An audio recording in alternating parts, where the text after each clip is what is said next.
What's going on, people? Hopping on live early. I'm gonna do the whole intro bits, but wanted to get in with y'all, see if you had any players worth trending out. Got some from the Discord, got some from Twitter. Yeah, man. Just hanging out. It's fucking election night. Doing whatever I can to get the election off the mind. Oh, man. Yeah, Armin, send it.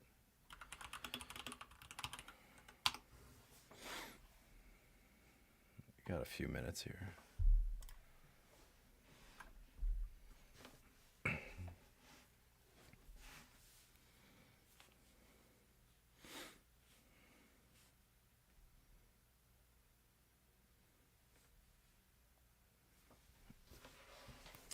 So we'll start trends in a few minutes. I see some people are starting to hop in and whatnot. Yeah, just hopping in and early, opening comments up. And then I'll do the whole, intro bits. Just trying to find my groove. Also, Washington's goalies for Cats League. I would have to drop Lehkonen. Man, I like Lehkonen. He's top line, top power play right now. What's the rest of your goalie situation look like? Washington, I mean, they've been putting up wins, but last time I checked on both these guys, they were both sub 900. I wonder if anything's changed. I mean, I doubt it. Nah, I wouldn't touch Druin. Don't touch Druin. Don't even think about him.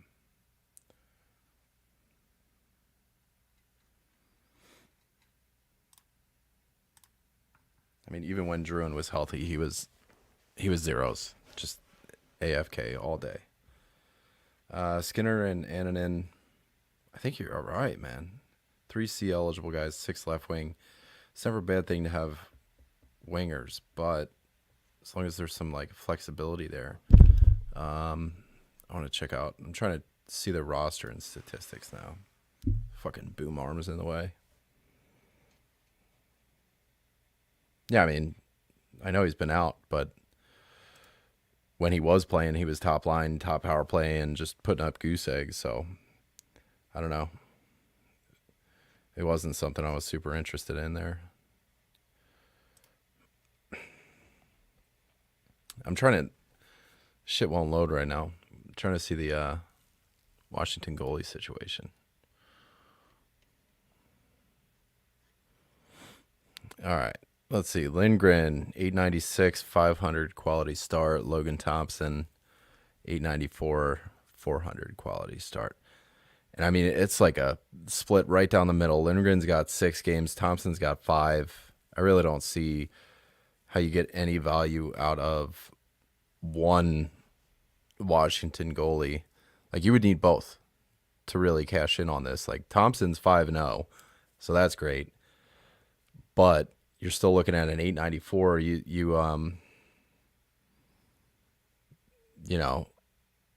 got Annanen, you've got Skinner, and in a Cats League, I can only imagine save percentage has to be one of those stats. So 894, that's not going to cut it. Even if he is 5-0, I just don't know how that's possible. I'm trying to check out his opponents right now. Yeah. That's going to be tempting. I know it's not going to be easy to leave him on the wire there, but it might be what you have to do.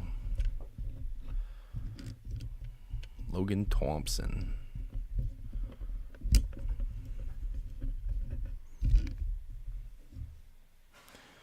All right. His opponents, Vegas, Jersey, Philly, Rangers, Columbus. Not bad opponents. I mean, the Philly was a gimme game, and he got an 897 in that one. Columbus 944.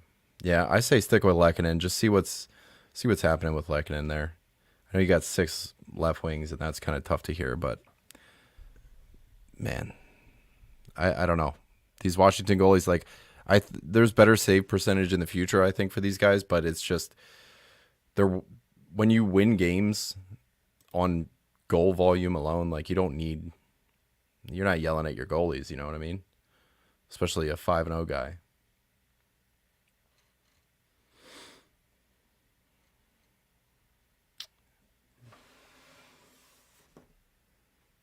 Yeah. Had to get away from upstairs, man. We had the news on, and they're just like pontificating about this election. Anybody that's in Canada, I'm sure you've heard that today's election day. We're going to find out what color president is going to be fucking us, red or blue. Is it going to be the red guy fucking us for 4 years? Is it going to be the blue woman fucking us for 4 years? We don't know. Somebody's going to be fucking us for 4 years. Are they red? Are they blue? Let's find out. Left wing, right wing, same shitty bird, guys. Doesn't matter. I don't want to I try to get away from the politics upstairs. I'm sorry, guys. Full squad in a month. I'd like to think that Colton is back. I think Nuke probably gets a spot on the top power play. I think Colton gets a spot on the top power play. And then, I mean, you still got McCarr, Rantanen, and McKinnon. But I feel like I'm still leaving somebody out. And I'm going to kick myself when I see it. I mean, I guess Mitz moves down. Yeah, he was the odd man out. TJ Tynan taking fucking face-offs on power play too. So huge news with, what's his name, Landeskog. Major setback from two sources via Adrian Dater. Landeskog's setback was significant. A return at all is in real question. I mean, this is kind of halfway what I expected. I don't think Skog's coming back at all. So that's it. Yeah, I mean, Armin, what's up, PT?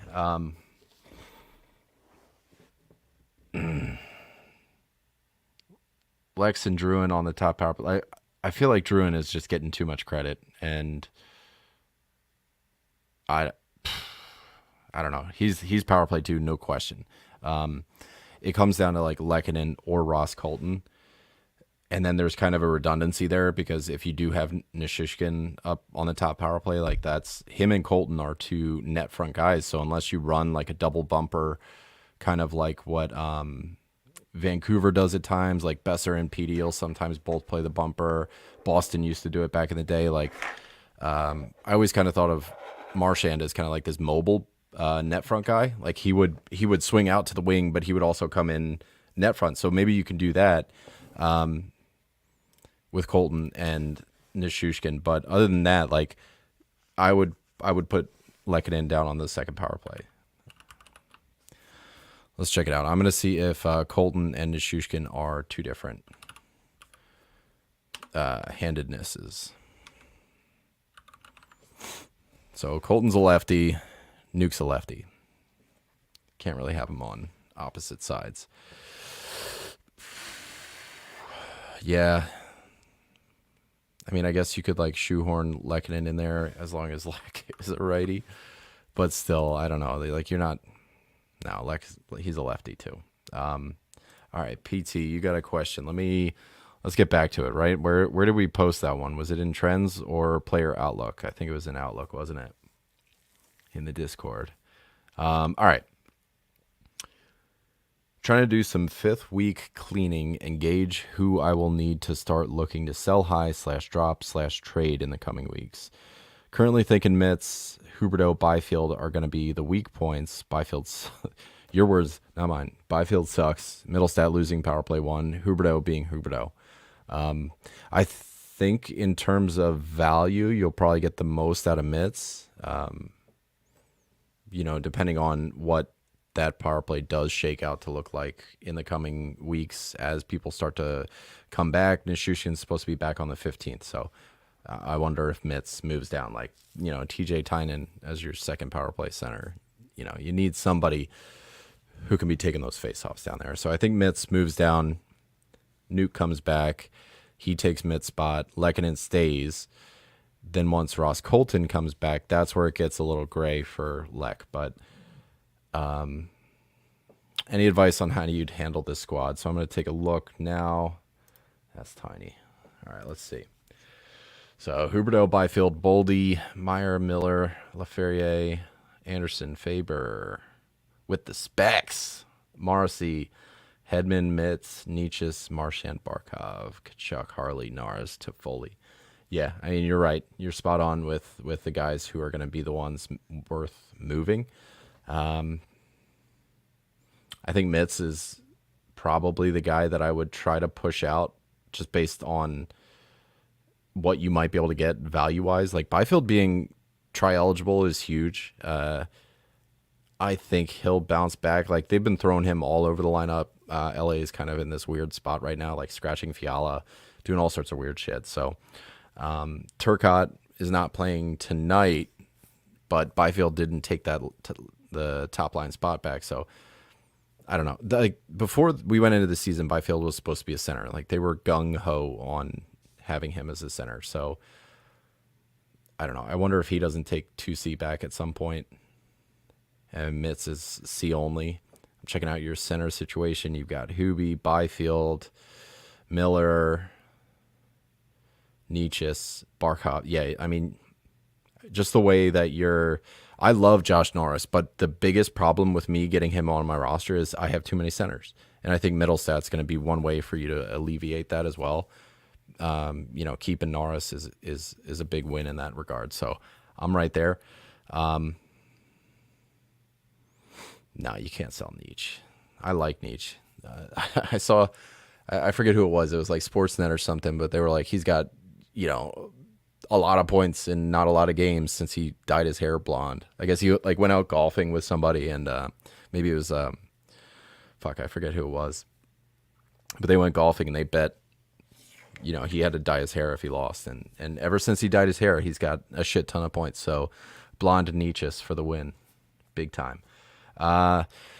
Okay, so I'm gonna take this two ways here. Para is one, try to push Mitz on somebody, and there might be somebody that you're into. Maybe you can find a trade partner, but if you can't, like a drop being part of the equation, Huberdeau would be my drop more than likely because I do think he's like Calgary as a whole is kind of fading back down to earth, and I think the most long-term value you might be able to mitigate that in some way with Huberdeau being the guy that's the odd man out. But again, you really want to push a center out just based on the way your roster is constructed. Like keeping Josh Norris is going to be huge, and Mitz, like odd man out, he's got to go. But like if you can do a 2-for-1, it's really hard in this day and age. Like everybody's kind of caught on to the 2-for-1. So maybe you can package Byfield and Mitz, but you got to do it soon too, before the Avs start getting healthy. Like you're going to have to watch somebody else cash in on these points for a little bit because they are going to get, the short-term gain, but I think the long-term gain would be to push out one of those guys. Rank for rest of the season, Schmaltz, Chinnikov, Dorofiev. I think Schmaltz always has like powder keg energy. He's somebody that like it sucks owning him when he's cold, but when he's hot, like it almost makes up for it. So like worst case scenario, he's throwing zeros at you, or he's on your bench and you wait for him to get hot, because when he does get hot, over the last few years, it's been for like a month fucking straight. And I remember, I think it was 2 seasons ago, there was almost 2 months where Schmaltz was pacing McDavid in fantasy points, and it was just an absurdity. So I think Schmaltz is kind of number one. Chinnikov would be my number 2, and Dorofiev as 3.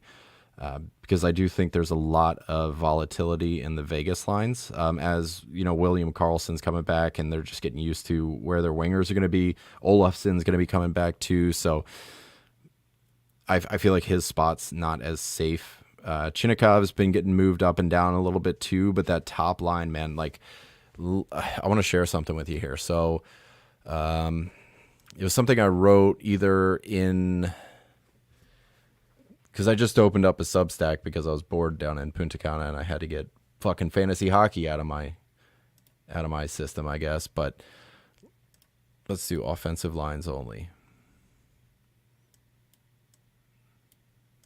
So I'm on Money Puck here. Let me see if I can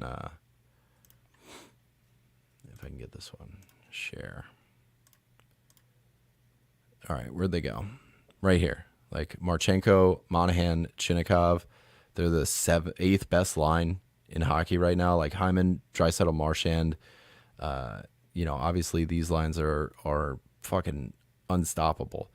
Kepke, Beecher and Kestelik better than, but they are such a good fucking line. Expected goals for, they're fantastic. I think it was kind of the same. Why can't I scroll sideways? Let me see. I'm going to expand here. What the dick? Anyway. Where is it? Shots. I wanted to see shots for, but I guess that's not doing it. Oh, here we go. Shot share, I think they were pretty good too.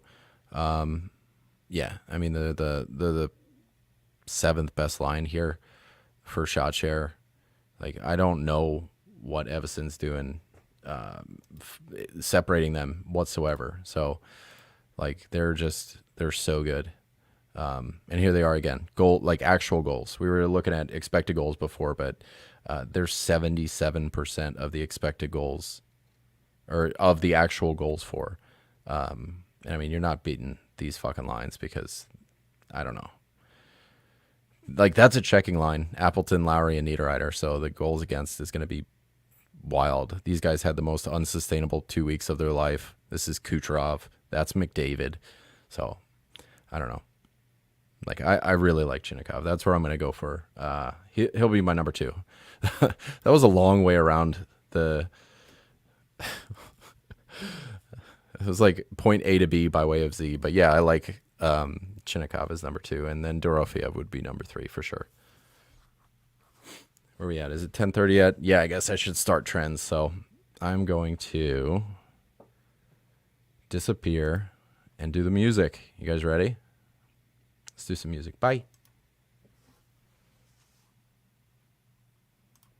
Hard work, steely resolve, and sure grittiness. It starts with an attitude. We need swagger, okay? Regardless of what happens out there. Doesn't matter. Keep your swagger.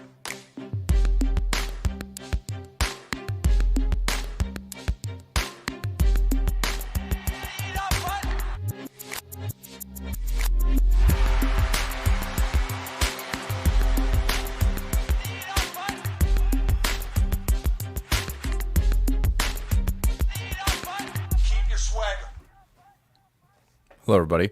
Welcome to the 5 Hole Fantasy Hockey Podcast. I'm your host today, TJ Branson. We got Tuesday trends. We're looking at some underlying stats today.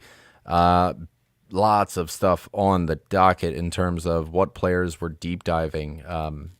There's a bunch of like Discord submissions too. If you guys want to hop in the Fantasy Hockey Discord, we did surpass 2,700 finally.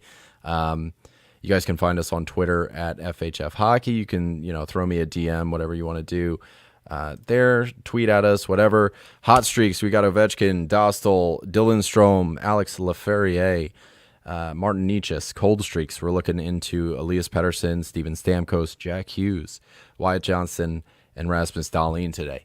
So those are going to be our deep dives. We got some, Discord submissions that we're going to do just gut takes on. I haven't looked into those guys at all, so we are just going to get straight gut reaction on those guys. But let's first get into it. Isn't this fun? Like I made this whole slideshow. I'm not doing notes on in Google Sheets or anything anymore. I'm just doing it in the fucking slideshow. So this is neat. Tuesday trends, here we are. Buy low, sell high. We're talking hot and cold streaks. That's our plugs if you guys want to get at us again. News and notes. We talked about it a little bit before I went on officially, so the podcast people, they're not going to have heard this already, but the YouTube people, you guys did. Val Nichushkin is set to debut, it looks like, as early as he can, which would be November 15th. That's 10 days from today. Matt Barzal, I can't remember if we talked about him already, but he's out 4 to 6 weeks. When I say talked about him already, I mean in previous episodes. Braden Point is out. The last game, Mitchell Chaffee took his place on the top power play, and you also see Anthony Cirelli on the top line there with Hagel and Kucherov.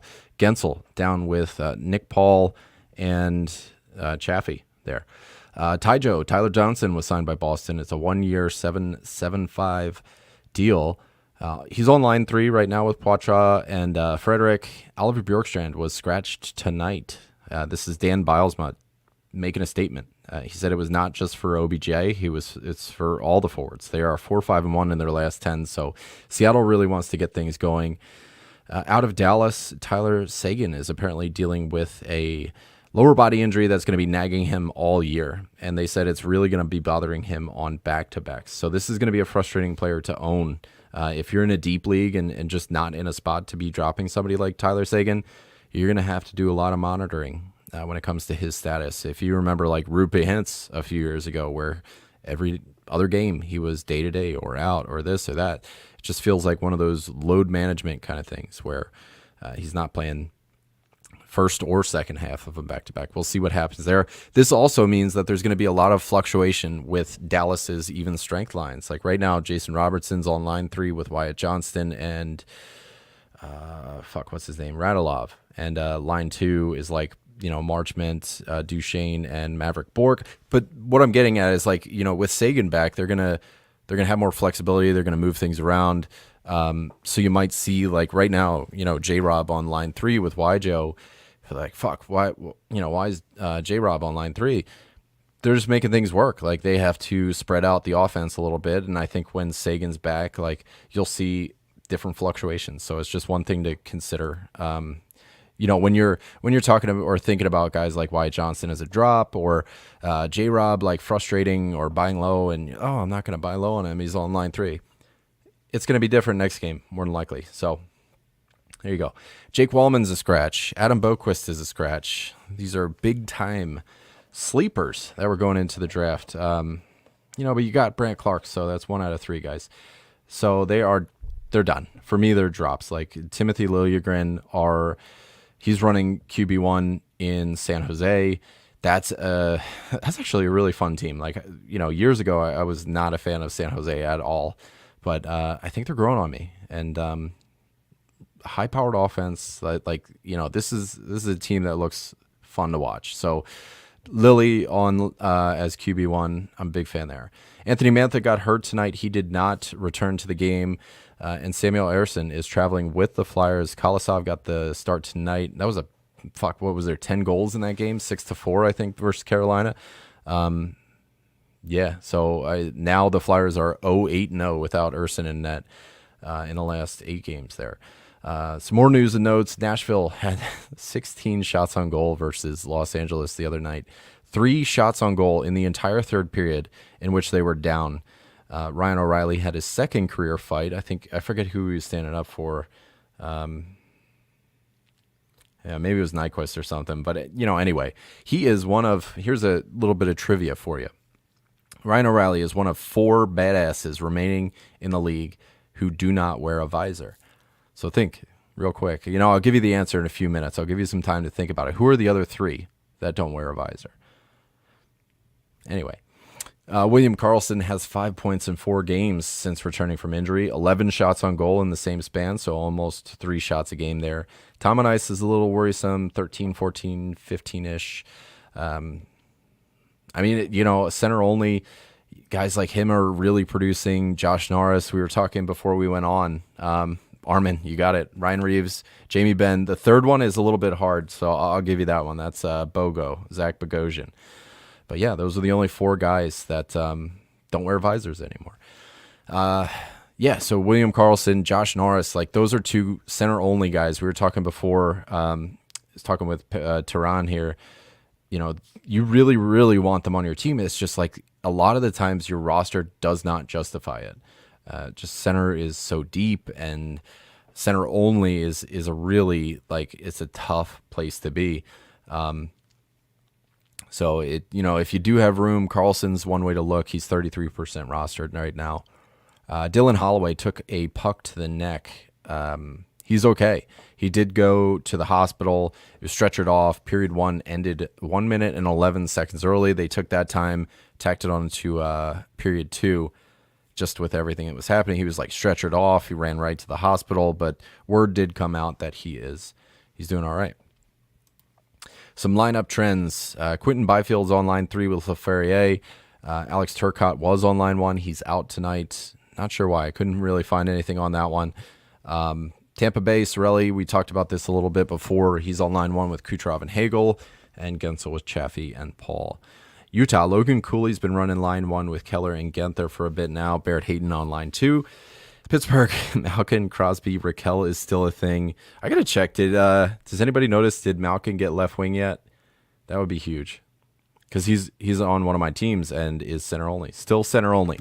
Montreal, Kirby Doc is with Suzuki and Caulfield. Slafkowski with Evans and Newhook. Hate that for my Slav shares, but he's productive no matter what. The New York Islanders are changing stuff. Not even going to bother talking about it because it'll probably be different tomorrow. The New York Rangers, this one was a big facelift. Lafreniere is with Zibanejad and Panarin on line 1. Trocheck's got Will Cooley and Riley Smith, and Kreider's down on line 3 with Hedel and Kakko. I don't know does Kreider have an assist yet this season? I think he's got like 7 goals, no assists. So I'm really rooting for this being like the passing of the torch for Lafreniere on Power Play 1, but Chris Kreider's Power Play rate stats are just incredible. He is the lowest man on the totem pole for New York's Power Play 1, maybe Zibanejad, but he's so good on the power play. Like, he's unstoppable as a net front guy. So I don't know. I'm still rooting for Lafreniere. He did sign his contract, so it's a good time for him to get it. Toronto ran a 5-forward power play. I think they have 3 power play goals tonight. I didn't catch any of that game. I don't know if they're still running that 5-forward power play. So if anybody has been watching, feel free to chirp it in the comments if they're still doing that. But yeah, their power play seems to have demonkeyed their backs. Jarvis is on line 3 in Carolina. Roslovic is right wing 1 right now. Roslovic is 10th in all strengths shots on goal per 60. Did you know that? Anders Lee is number 1. Kind of neat. Some more lineup trends here. Zach Benson's back for Buffalo. He's on line 2 with Cousins and Quinn. San Jose, lots of shakeups here. I wasn't able to make the last episode. I think it was the week preview. But I had something in the notes. I wanted to talk about William Eklund getting like a shit ton of time on ice. But it looks like that's kind of gone as Granlund kept his spot on line 1, but it pushed William Eklund down not only from even strength, but also from the power play. So, Celebrini coming back is going to be 20 minutes. It's got to come from somewhere. So it's going to be a collective. It seems like a lot of that time on ice is going to be coming from Eklund's slice.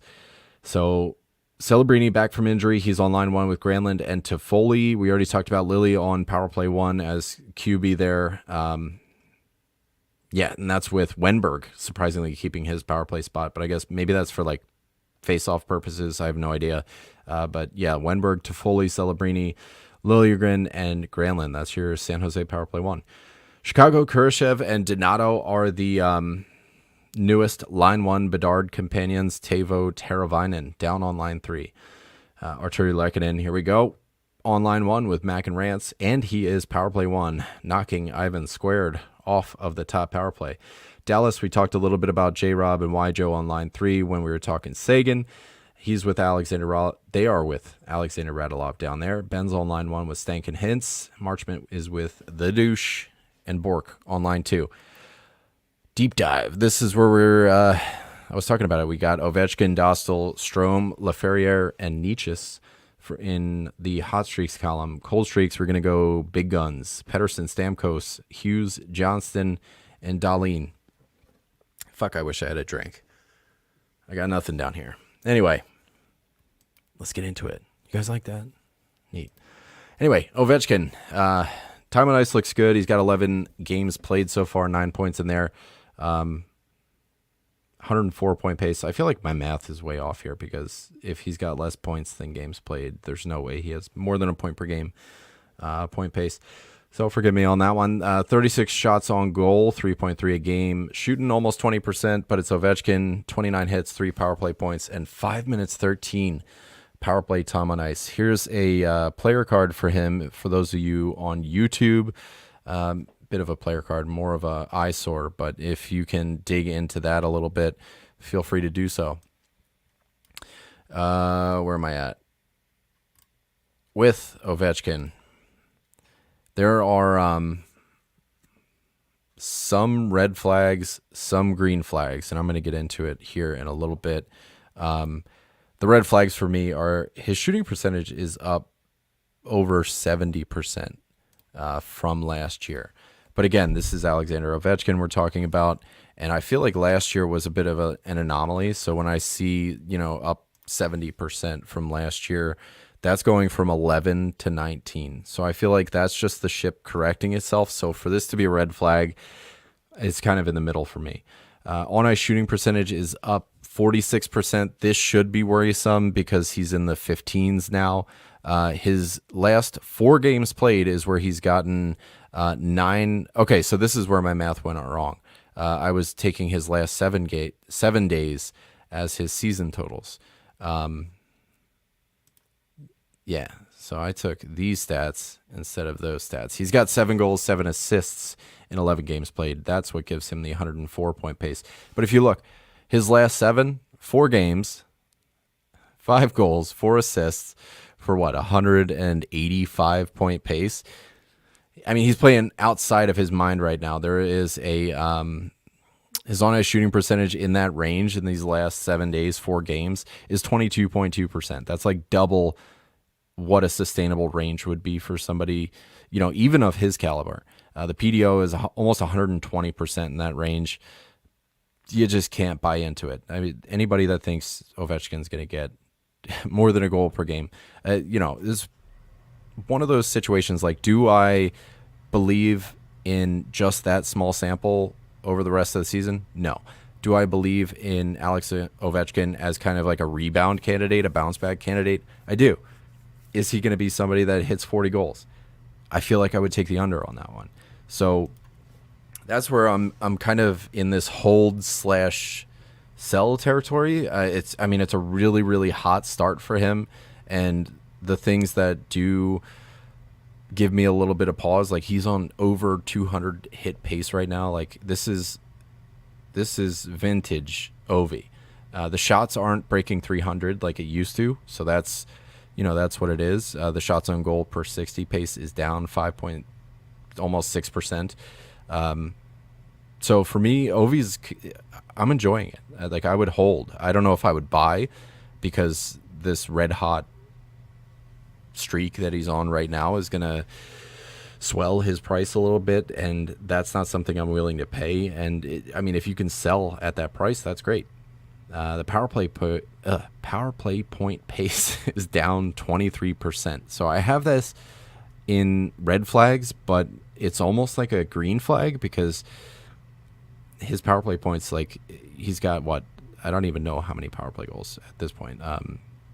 Don't have it on hand, but I feel like he's one of those players that is gonna get his on the power play. So for his power play points to be down over last year, which was a bad year, I feel like there's some positive regression coming there. So maybe that washes out any of this like unsustainable on-ice shooting percentage or personal shooting percentage or what have you. Average time on ice is down a little bit. I mean, it's like 20 seconds, not a huge deal. Last 7 days, this is what I was talking about. This is where a lot of his points come from. Last 7 days is 4 games played. He's got 119% PDO, on-ice shooting percentage 22, like I said before. 5 out of his 7 goals, that's a 33% shooting percentage. So a lot of unsustainability here. There's a 90% IPP. He is more of an elite player, and a lot of the offense does bottleneck through him, but 90% is just not something you see from anybody over any stretch of time. It's 77% on the year, close to 78. And I think Washington as a whole is kind of a red flag right now. Like they have the league's highest 5v5 save shooting percentage at 13%. So that's a figure I expect to come down. We're going to talk about Dylan Strome a little bit, and I think that extends as far as him. Their team, 103% PDO at all strengths, and their Corsi 4 is middling. So for them to not be generating a lot of the shot share in this Corsi 4 percentage, team ranking where they're in the middle of the pack, for their 5v5 shooting percentage to be top of the league, that's where I expect it to meet in the middle. Either the course, like the shot share is going to go up and the shooting percentage is going to come down. That's just the law of averages for you. That can kind of wash out because like as you get more shots, you score more goals, even if the percentage drops a little bit. So the green flags for me on Ovi is the power play time on ice is somehow up. I think it's like up, 15, close to 16%, 5 minutes, 16 seconds of average power play time on ice. He has always been a player that plays both power play units and is just unstoppable. His hit pace, like I said before, is up 27% from what it was last year. We're going to break 200 hits this year, which is nuts. Washington does have the third highest goals for per 60 and the second highest expected goals for per 60. So it's not like they're, really extending their capabilities at this point. Like this is what should be kind of expected. And they do have the league's highest high danger chances for per 60. So I like what they're doing. It's just they're doing it too much. And that's where I expect it to come down as a team, which is going to touch Ovechkin, which is going to touch Dylan Strome, which he's coming up next. So maybe not next. I think two players, because who do I have next? Lucas Dostal. Yes, so that's where I'm at on Ovi. Buying would not be in anybody's interest right now in terms of an investment standpoint, just because he's going to be expensive. And this is a player who really let us down last year, 67-point pace from last year. And if you pay for a 100-point pace like he's putting up this year and wind up with 75 or something like that, it's just not in your best interest, especially with what you would need to give up to acquire somebody at a 100-point pace. Lucas Dostal is the next one on my list here. 9 games played, 4-3-2, 1 shutout, 938 save percentage, 2.22 goals against this year. Last year he went 5-1 to start the year, and then he had a 5-game losing streak. Currently, like a lot of what I'm going to talk about here, and a lot of what you do need to talk about when it comes to goalies, is the team atmosphere. Like, yes, you can have raw talent, but we've seen raw talent wasted on bad teams before. And I feel like, at least for this year, Anaheim's got a bright future, and I don't think it starts this year. That's basically what I'm getting at. That's the TLDR. Dostal leads in goals saved above average for Money Puck, and he is carrying Anaheim on his shoulders. His expected save percentage is .019 above his actual save percent, or I don't know what I'm trying to say there. Save percentage above expected is 0.19. So his expected save percentage is .918, which is still great. The shots that he's facing, he would have saved 91 out of 100, 92 out of 100, which is still really great. Where it starts to get bad is when you start to look at Anaheim. Their expected goals against per game is up 5.35 per game in games that Dostal's playing. So the expected goals is going up. Expected goals against. So he's facing more harder shots than ever before. The rush attempts against per game are going up 62%. That's tough. You're not going to be able to stop 3-on-2s, 2-on-1s forever. Rebounds are up 66.25, and that's where his high danger save percentage is coming from. These rebounds, each shot counts as a save. And he plays for Anaheim. So for me, that's the biggest red flag. Anaheim is, as a team environment, shots for per 60, 21st in the league. Shots against per 60, first most. Shots for percentage, 30th. Goals for per 60, 31st. Expected goals for, actually pretty good, 13th. Expected goals against, the second most in the league. Scoring chances against, second most in the league. Scoring chances for, 27th. High danger chances against, they are they're first. And that's where I want to highlight Dostal's high danger save percentage. It's .903, which is really good. It's 6th in the league. I feel like the bottom is going to fall out and it's not going to be Dostal's fault. It's just going to be numbers and averages catching up with him. This is not something that can or will sustain for any period of time. So for me, like, this is a huge sell opportunity. We've seen it. Like, how many flavors of the week have there been in terms of goalies? Like, Montebo came out of the gate. Gustafsson, he's still kind of like patting around. Dostal's the new one, and I feel like there's going to be another new one in 2 weeks. So for you to be able to lock in somebody that gives you a little more stability, if you can sell Dostal while he's hot, just remind yourself that this is Anaheim. All right, this is not a team where good goalies are going to come out of. And then you also have John Gibson coming back.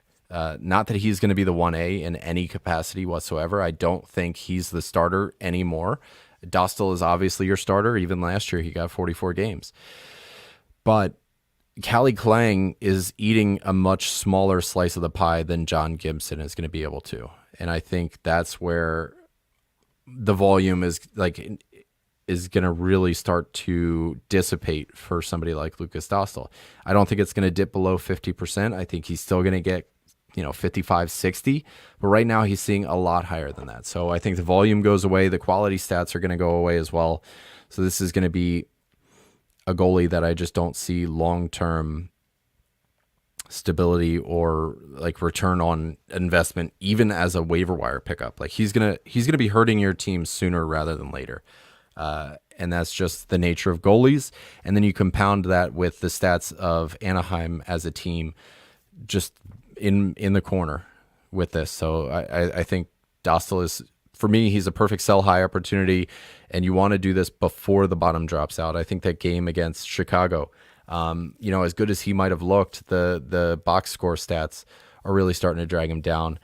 And we'll see what happens. I think Dostal's playing tonight too against Lankinen. So we'll check in a little bit later, see how that's going. But I do believe sell high. The window is closing, so I would want to move him out. And if you can get like a stable starter, like you just get yourself out of the 0G cycle, and number one, if you can trade a waiver wire pickup to get somebody that is like a stable starter who is going to give you just as many bad games as you're going to get out of the 0G cycle, I feel like that's a win to me. Like, you turned a waiver wire ad into Jordan Binnington, or you turned a waiver wire ad into Linus Ullmark, or whatever, Cam Talbot even, although I don't think I would do that one. But I think you understand what I'm saying. So moving on, this is where we get into Dylan Strome territory. So just remind yourself of all the things I said about Washington, kind of punching above their weight class as a whole. Strome's got 17 points in 11 games. That's a 127-point pace. 17-22 average time on ice, 19 shots on goal. That's 1.7 shots per game. 3 power play points and 3:16 power play time on ice. Here's a little graphic on Dylan Strome. The things that I guess you can't really see where my mouse is, and this fucking logo's in the way, isn't it? Hold on, let me turn this logo off. There we go. Okay, so average time on ice is down. Points are down because I don't have a points pace thing, so ignore that. I think I got a mustache hair in my fucking mouth. Yeah, sorry. Points per 60 is up as expected, just because everything is kind of like unsustainably hot here. The shots on goal per 60 is down 16%. Shots on goal pace is down even more. That's because he's lost time on ice. The secondary assists have more than doubled. They're 54%, where last year they were 22%. And going back to his stats, he's got 13 assists as part of his 17 points. When you are making your money on assists, you want to see a lot more primary points, because if you're creating the assist that leads to a goal, there's a little more confidence in your ability to recreate that. For you to pass the puck to somebody to create a goal, like, the chances of that happening depends on the shooting percentage of the player you're passing to. and they're, everything that goes with it, where they are, et cetera, et cetera. If you add another degree to that, a secondary assist, the repeatability goes down exponentially, because not only are you 1 degree further away from the goal, it's just, I don't know, they're less repeatable. So if you're counting on secondary assists for a large makeup of your point share, like 13 assists in 11 games, more than an assist a game. Like, is this Nicholas Backstrom reincarnate? Don't know. Don't think so. But if more than half of your points are secondary points, not a big fan. No. Just in terms of like sustainability long term. Yes, we want to ride the hot hand while it's happening, and unsustainability is the best thing for your team on a week-to-week basis. But on a season-long basis, this is not something that I'm betting on. What's he got? 127 point pace on the year. Yeah, that's no thanks. And him, in the last 4 games too, he's got 164 point pace. Yeah. Yeah. Yeah. I mean, he's double. He's 2 points per game over the last 4 games. So that's where his shooting percentage is 20%. He's only got 1 goal. So that means he shot 5 times right here. You can see it 5 times over the last 4 games, 103 shot pace, 142 on the season. Secondary assist rate even went up, from where it was on the season. In the last 4 games, it's even compounded. It's up to 57%. His IPP is 80%. I don't know how much of this I attribute to how well his line is playing, and that's kind of that shows out in the on-ice shooting percentage, which is 27% over the last 4 games, and that is just straight up not going to continue. I don't even know how better to say it. It's more than double a normal on-ice shooting percentage. PDO is 120%, absurd. And the power play time on ice has even gone down in the last 4 games for him. But again, like, what does that matter? He's still producing. So it's not like I'm trying to talk you out of him just because he's lost 40 or 50 seconds of power play time on ice. I don't think that's a huge deal because he's still doing it. He has 1 power play point in the last 4 games. Who cares? Because he's putting up 2 points per game. It's insane. So let's get into the red flag, green flags. Shots on goal per 60 and shots on goal pace is down 16%. Like I said, the shooting percentage is up 31% it is 21.05 on the season. Last year it was 16%. So he is a bit of a high shooter, but when you see shots on goal, the rates and the totals going down and the shooting percentage going up, you're just double dipping on unsustainability. The secondary assists are up 139%, almost 54% of his assists are secondary. So he's just not creating primary points. So as a play driver, he's not there, but he is on a very lucky line right now with Ovechkin playing above his weight class. Tom Wilson could get his own spot here on Tuesday Trends as like hot underlying stats. The on-ice shooting percentage is up almost 72% to 18.92 on the season. So don't buy it. And the last 7 days, like I just highlighted, 8 out of his 17 points come from this last 4 game sample size. 20% shooting in that span, 80% IPP. PDO is almost 121%, 5 shots in 4 games. Hate that. The green flags here on Dylan Strome. The deployment. Obviously, you got to love that. Top line, top power play, playing with rejuvenated Ovechkin, Tom Wilson, who's kind of, I don't even know what kind of season he's putting together right now, but it's happening. The IPP is mostly healthy at 80%. I mean, it's a little high for my comfort just based on the portfolio of work that Dylan Strome has put together in his career. But I also think this is a different Washington Capitals team. So I don't know if I can compare his career to this team. So that's why I put mostly healthy. Low-ish power play point totals. It's right on par with last year. Both are pacing for 22 points. Like last year, he had 22 power play points in 82 games. This year, he has 3 power play points in 11 games, which paces for 22. So he's right on par. But it's down in terms of like what's like it's low.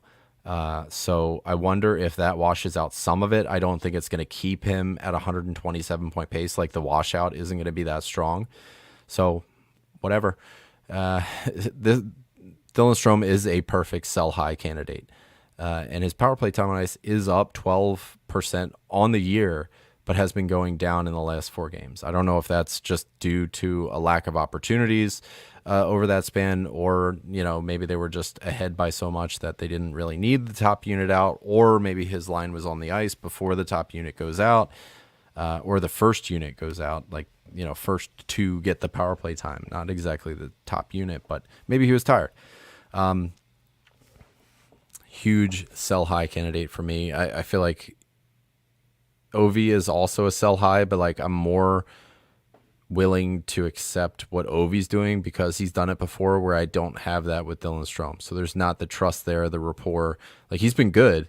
Last year it was 67 points. That was stellar for what he was expected to do. This year it's double that, 127. You can't buy it. You shouldn't buy it, but you should sell it if you can. So, you know, if you're a Dylan Strome owner, kind of see what's out there, because he's got he's 2 points per game over his last week of performances. People are going to take notice. So don't try to get a 120 point player for him, but you know, people's ears are going to perk up if you talk about shopping him, I think. Alex Laferriere, one of 5-hole favorites here. He is 13 games into a season, just under 16 minutes average time on ice, 8 goals, 3 assists, going total Cy Young here, 11 points in 13 games, so a 69-point pace, 25.81% shooting, 31 shots on goal, so almost 2.5 a game, and his power play time on ice is right around 60%. He's seeing 3 minutes, 16 seconds. Seeing a lot of offensive zone starts, 63% of his shifts start in the offensive zone. So I know that when a new faceoff comes out, the coach looks to Laferriere as somebody that he sees as being useful in the offensive zone. So I know what the coach thinks about this guy. That's why offensive zone starts are important. I don't think it is indicative of points or anything. It just gives you an idea of how a coach views a player. IPP is super healthy at under 60%. It's 58% right now. So here's Laferriere's little bits and bites when it comes to his season in terms of the player card thing here. Let me whip it up here so I have it too. It's kind of small on this screen. But I want to get into the red flag, green flags with this guy because I have a little bit of both. I like Alex Laferriere as a buy candidate or even a pickup candidate because I'm pretty sure he's still like available. And I would be riding him. He's 48% rostered. So he's flirting with territory that where you're going to have to trade for him. But 1 out of every 2 leagues, he's available on the wire. The red flags for me is that he was demoted off the top line. Alex Turcotte is another player who's playing pretty hot right now, and his rate stats look really good. So it's not, you know, a sure thing that Laferriere is going to get it back. The on-ice shooting percentage for Laferriere is 16%. That's too high. Individual shooting percentage is 26%. Again, too high. PDO of 110, not what you want to see. And the power play priority for him is pretty low. He's not getting a lot of touches. I think he's got, 1 power play point on the year. But the green flags kind of far outweigh the red flags for me on Laferriere in terms of long-term sustainability. But again, just remind yourself, like go back to this slide right now. A 69-point pace is what he's on pace for right now.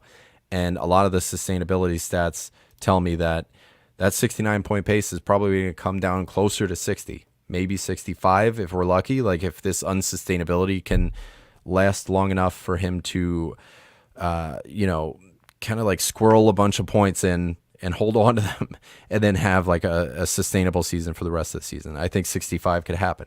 So when I'm saying like, he's somebody that I want to buy or pick up, that's if a 65-point player is useful to you. And I'm not saying he's going to blow the doors down or he's going to be point per game or anything like that. So these red flags, these green flags, again, this matters if a 65-point player, 65-point player is interesting to you. The green flags, this year to last year, 523% more power play time on ice than last year. 38 seconds last year, 3 minutes, 16 seconds this year. Offensive zone starts are way up, so Hiller is utilizing Laferriere almost exclusively in offensive situations. Close to 80% of his shifts start in the offensive zone. So this is a guy that the coach knows to look to when it comes to those offensive draws and things like that. Like, this is a guy I want in the offensive zone when I have the choice. 33rd in all strength shots on goal per 60 in the league. And this is all amongst players with more than 200 minutes. 37th in all strengths individual expected goals per 60. That I like a lot. So when you see like a high individual expected goals and a high shooting percentage, those make sense when used in tandem, because the expected goals comes from getting to dirty areas, shooting hard angles, and just the expected goals is calculated by the angle of the shot, how recently another shot had taken place. Like, the expected goals goes up if there was another shot like really quickly beforehand, because then you think of it as a rebound and those are higher danger shots. So there's a lot of things that go into expected goals as a calculation, but a lot of what makes up expected goals is getting to those high danger areas. So the coordinates on the ice that a lot of goals tend to happen is where you can find Alex Laferriere. And this high individual expected goals per 60 rate plus the worry, how do I want to put this? So when I see a high expected goals and a high shooting percentage, I kind of think to myself, oh, that explains it. Not like, oh, that should come down, if that makes any sense. Like, you know, I talked a little bit about it, I think, in my piece for Dauber on Sam Reinhart, that everybody's like, oh no, his shooting percentage has got to come down. Like, he's a 19 or 17% shooter in his career.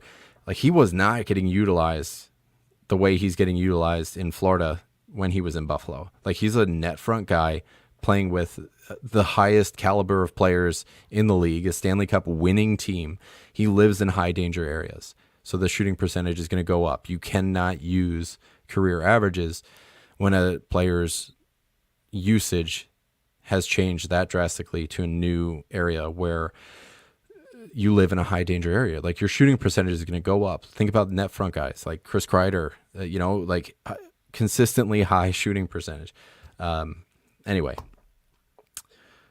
Laferriere got a power play assist. Hell yeah. That's what's up, PT. More rate stats for Laferriere here. He's 50th in 5-on-5 shots on goal per 60. The shot volume is there. So he's not like, when you have a high shot volume and a high shooting percentage, you can wash out a little bit and still be okay, because you've got enough quantity where the quality goes down, the quantity will pick up. 31st in individual 5v5 and what the hell? 31st in 5v5 individual expected goals per 60. So 37th in all strengths, 31st in 5-on-5. So again, his power play points are low, but most of his work gets done at 5-on-5. 56th in power play shots and goal per 60, 45th in power play individual scoring chances for per 60. So like, a lot of the stats also trend towards Laferriere turning things around on the power play. 23rd in individual high danger chances for per 60 on the power play. 23rd in the league. Average time on ice is up almost 20% on the year, and another 3.3-ish in his last 7 days, or his last 7 games played. So like, not only has he got more time on ice than he has last year, but he's also continuing to get more as the season progresses. For me, this is a buy candidate. It's going to be tough to buy because in the last 4 games, he has 4 goals. So maybe wait for a little bit of a cold streak here before you go out and buy. But I put buy here because he's still on your waiver wire. Go pick him up. This is a guy who's going to be very interesting for the long haul. Like last year, Wyatt Johnston was a 67-point pace player. Laferriere is pacing for more than that. If you're sad that you missed out on Wyjo last year, LaFerriere is going to be your guy. Just saying. Nietzsche's. Here we go. All right, let me load him up here. 10 games played, he's got 18 points. And a lot of that comes ever since he dyed his hair blonde, apparently. So good on him. He's got 7 points in his last 2 games. Holy shit. Man, 15 points in his last 6 games played. Like, do I really need to get into it too much? Like, this is insane. 148 point pace for Martin Nietzsche, 22 shots on goal, so under 2.5 a game, right around 2.5, 2.2. Shooting almost 30%, 27.3. His power play time on ice is 74% on the Carolina Hurricanes, 4.06 power play time on ice per game. His IPP is in the 80s, close to it, 78.3. Offensive zone starts are really good, and his secondary assist rate, 41%. I'm into it. Here's a player card on Nietzsche's. He's ranking really good in goals, assists, points, power play points, shots on goal in those percentile ranks. Hits, blocks is where he struggles a little bit. He's giving you a little bit of hits, but this is a good Cats League player. Look at all those cats that he's hitting. What you'll notice most of all is that his power play point pace has gone up 373%. I don't know why yours is different than mine. Let me share my screen because you don't see what I see. Current season versus last 7. That's why. So up here I was current season versus last 7. So yeah, last year versus the current season, his power play point pace went up from 14 power play points last year to 66 this year.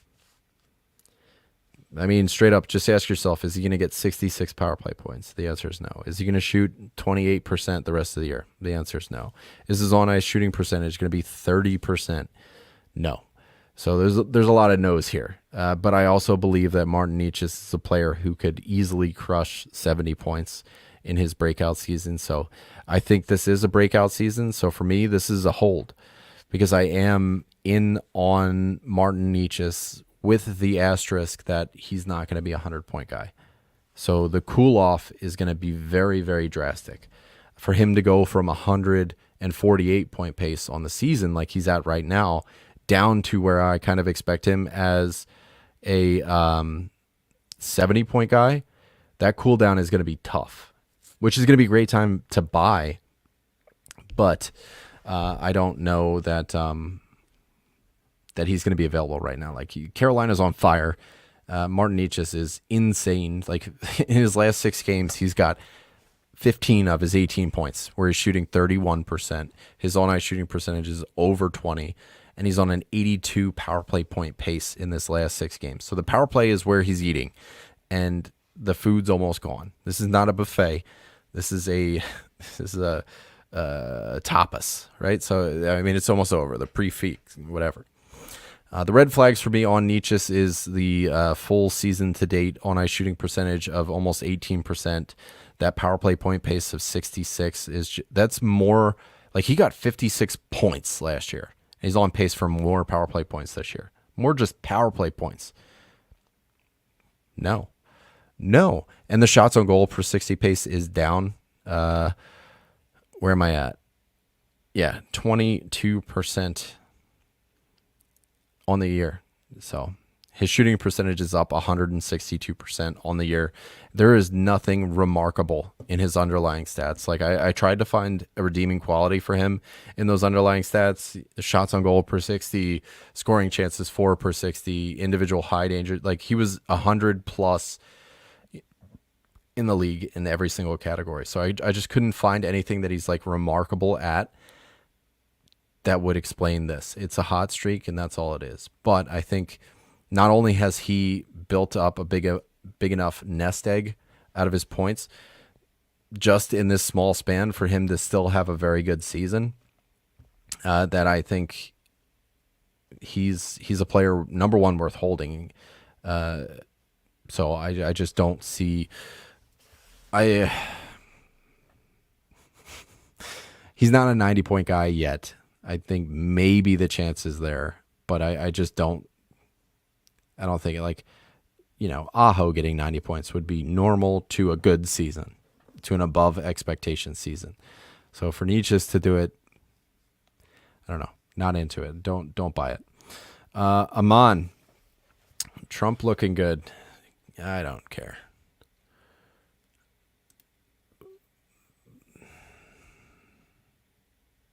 Yeah, fuck all that. I don't care who I'm getting fucked by, red or blue. Somebody's gonna be fucking me. Let's take a question here. Better D-man, Falk, Wallman, or Byram? Wallman's out, Byram's out. Give me Falk. Points league, no periffs. Got to go for the power play one guy. Wallman's in the press box right now. He's scratched, so he's hard out.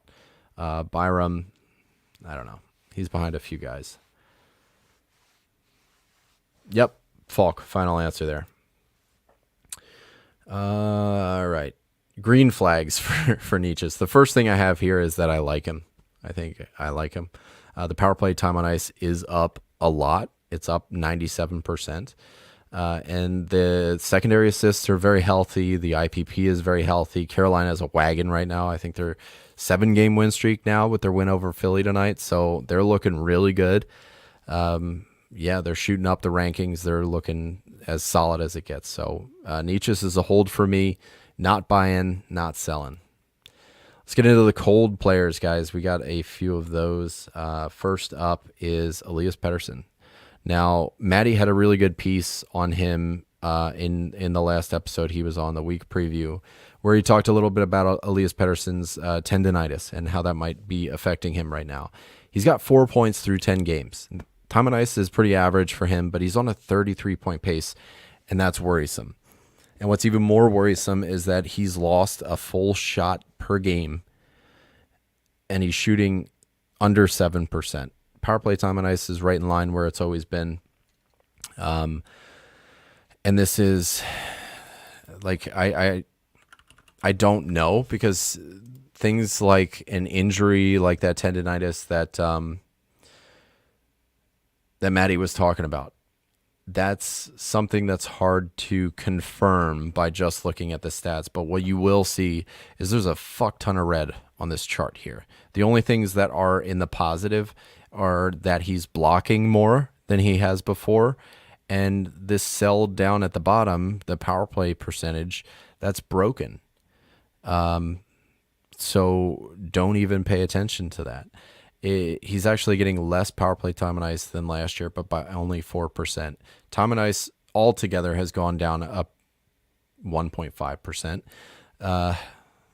I find it really hard to find anything that's like inspiring confidence here, other than the fact that Elias Pettersson is way off his career averages. That if he's not injured, if there's no tendonitis or something that's like really plaguing him right now, like regression indicates that there should be a bounce back. The shooting percentage is 59% what it was last year.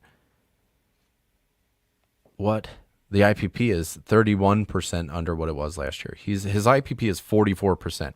That's like defenseman territory.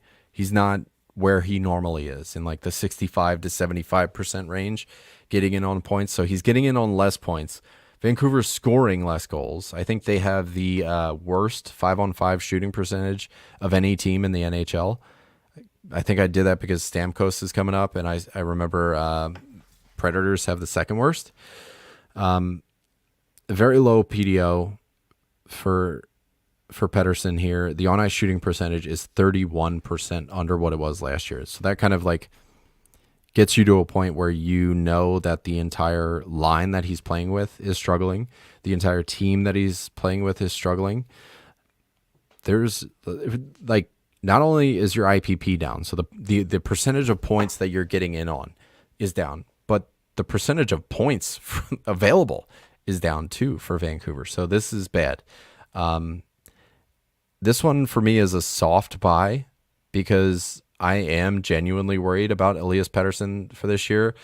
Somebody in the Discord asked if Pettersson is this year's like Huberdeau, where it's just a brutal own all season.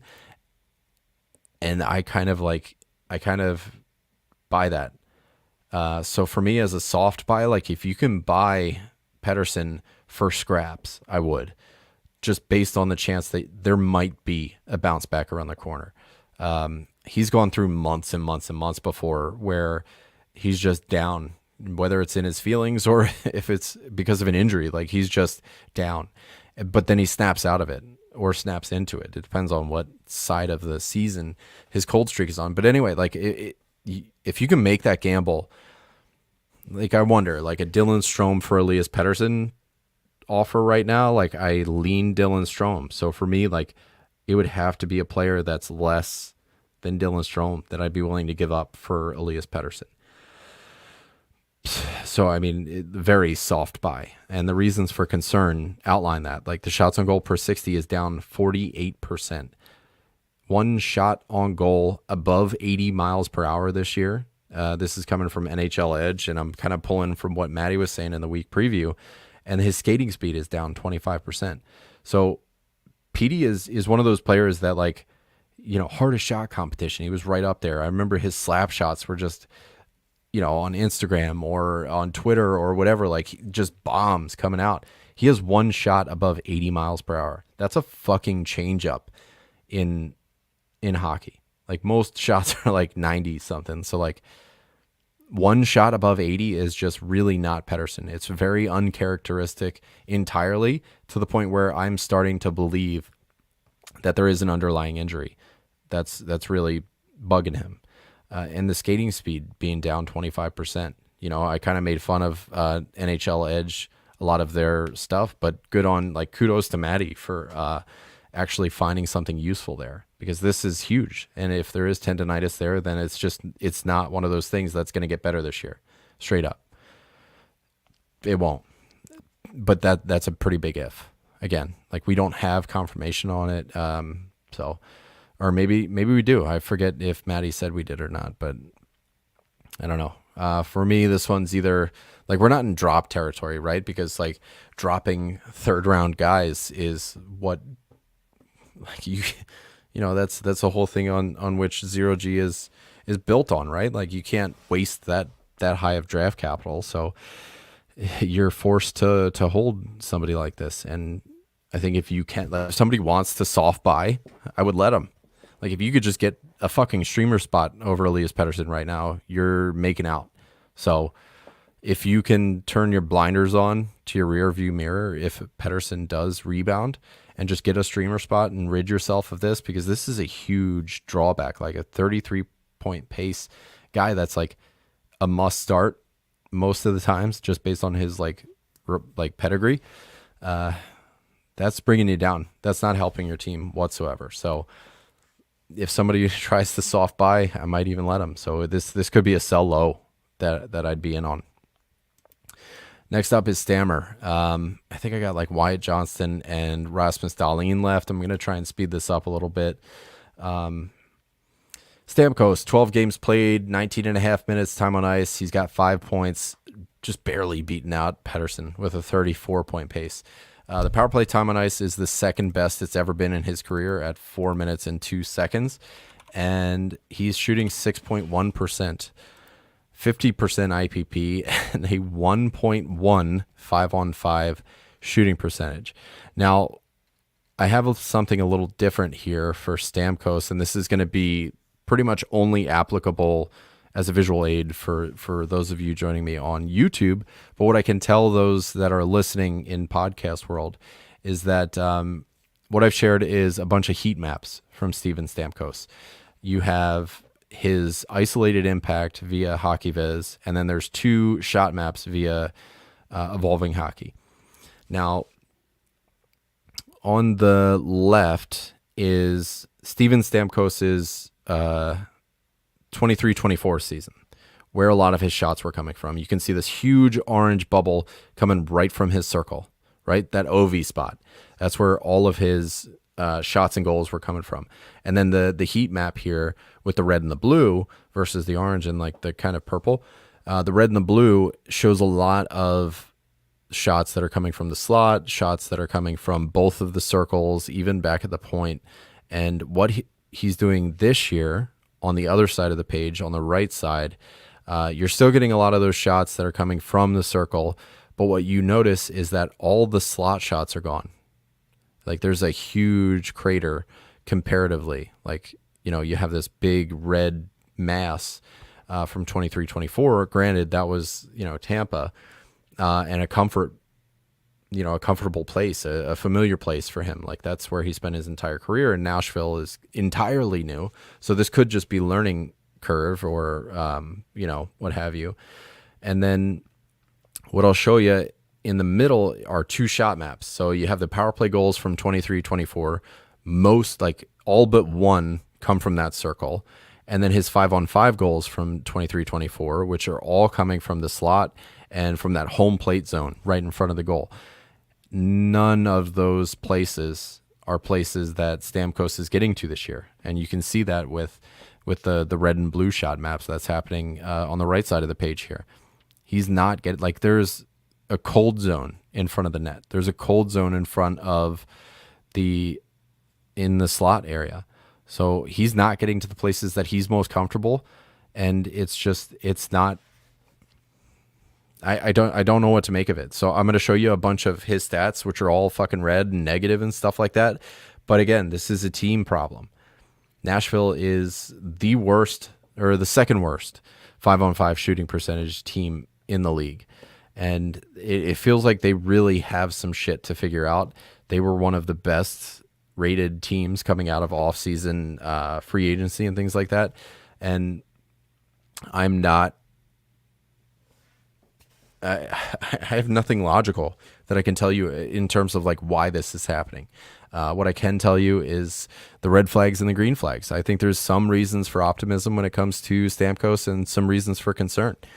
And all of my reasons for optimism are mostly going to come from Nashville needs to turn it around as a whole. But Stamkos being part of Nashville, you also need him to turn it around too. So there needs to be a catalyst here. Nashville's in the trenches. League low 4.35 5-on-5 shooting percentage. That's under 5%, guys. That's crazy. The expected goal for per 60 to the expected goals for to actual goals for, there's a half. Like it's halved. So they're scoring half as much as they're expected to. And that's, I don't know if they're running into hot goalies, if they're running into bad puck luck, but like they're getting to the zones. They're making the shots. They're 8th in Corsi for percentage. They are controlling shot share. They are getting beat. There's nothing you can do. Obviously this 16 shot game that they had versus LA is not what you want to see. And a 3-shot third period is going to piss off the coach. To a point where he's going to start to mix things up. Like Stamkos was playing with LaRue, and they were really messing with the lines there. Now it's scary thinking about Nashville, and I know Stamkos was another guy in the third round that you were picking. So there's Pettersson, who is tanking as a third round pick. Stamkos, who is tanking as a third round pick, and next up I've got Jack Hughes, who was a first round pick. Or, early second, and just really, really struggling. Not nowhere near as much, but like still, a lot of like high draft capital skaters are really, really hurting us right now. What I can tell you about Stamkos is the individual stats, like the ones that you would want to count on to suggest that positive regression is on its way. The IPP is down 26%, and the same as Pettersson. Like your point share is down.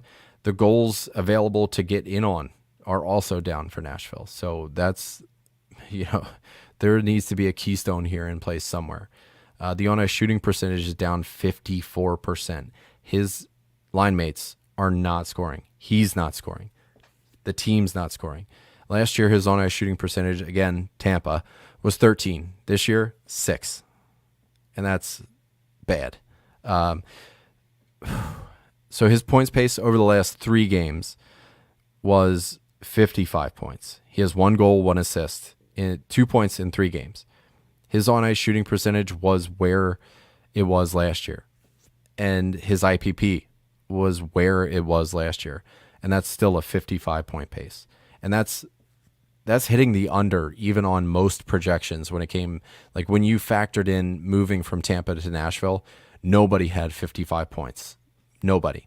Everybody bet the over on that one in a big way. So for things to change, Nashville needs to change. And if you're willing to gamble on that, I think Stamkos is a buy low opportunity. The secondary assists are down 41%. So when I'm talking about, you're having too many secondary assists, he's not getting in on nearly as many this year. So that's another reason to bet on a positive regression. Like, even those lucky assists, those, pretty much just gimme points, they're missing too.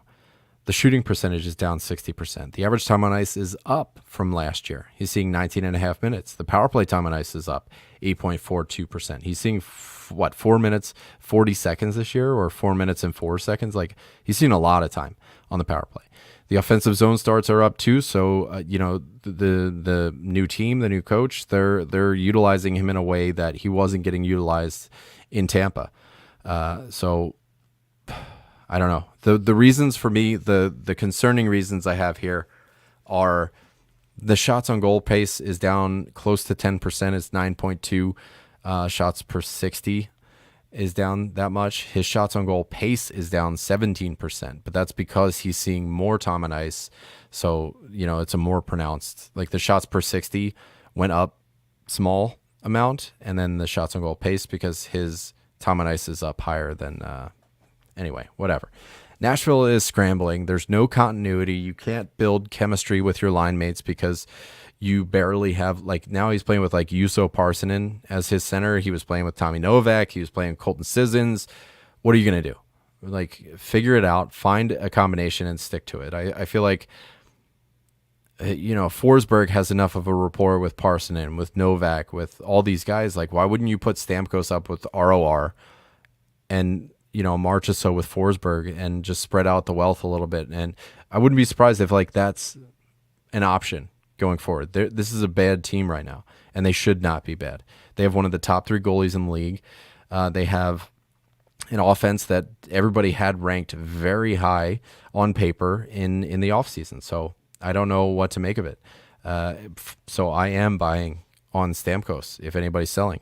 And I feel like, if you can buy low, 33%, I have much more confidence in Stamkos bouncing back than I do Pettersson. So I wouldn't be surprised if the price tag on Stamkos is a little bit higher. But I also think that Pettersson's ceiling is a little bit higher. So maybe the price tag could be a little comparable. Dylan Strome for Steven Stamkos still wouldn't do that. But again, if you can find a partner that would trade you like, William Karlsson or something like that, or even a Josh Norris for Steven Stamkos, I think that is a deal I'd be willing to make. Guys who are productive, center only, that you can pitch out of your way. I'd be into that. Jack Hughes is who I have next on this list, and I want to start all of this off by saying I talked a little bit about this in our off-season, like the divisional previews and stuff. It hasn't been confirmed what his shoulder surgery was, but there's a lot of data and a lot of studies that show if it was an arthroscopic shoulder labral repair, that, like, studies that were done specifically on hockey players too. It was common to see 25% drop in shooting percentage. It was common to see a 25% drop in shooting rates, like shots on goal per 60 and per games. All those stats went down right around 25%. What we're seeing with Jack Hughes this year, 15 games played, he's got 12 points. He's on a 66-point pace. This is a guy that we're accustomed to seeing in that 90 to 100-point pace range. The shots on goal per 60, he's lost an entire shot per game. 3.1, like, it's still good, but it's just not what we're used to seeing out of Jack Hughes.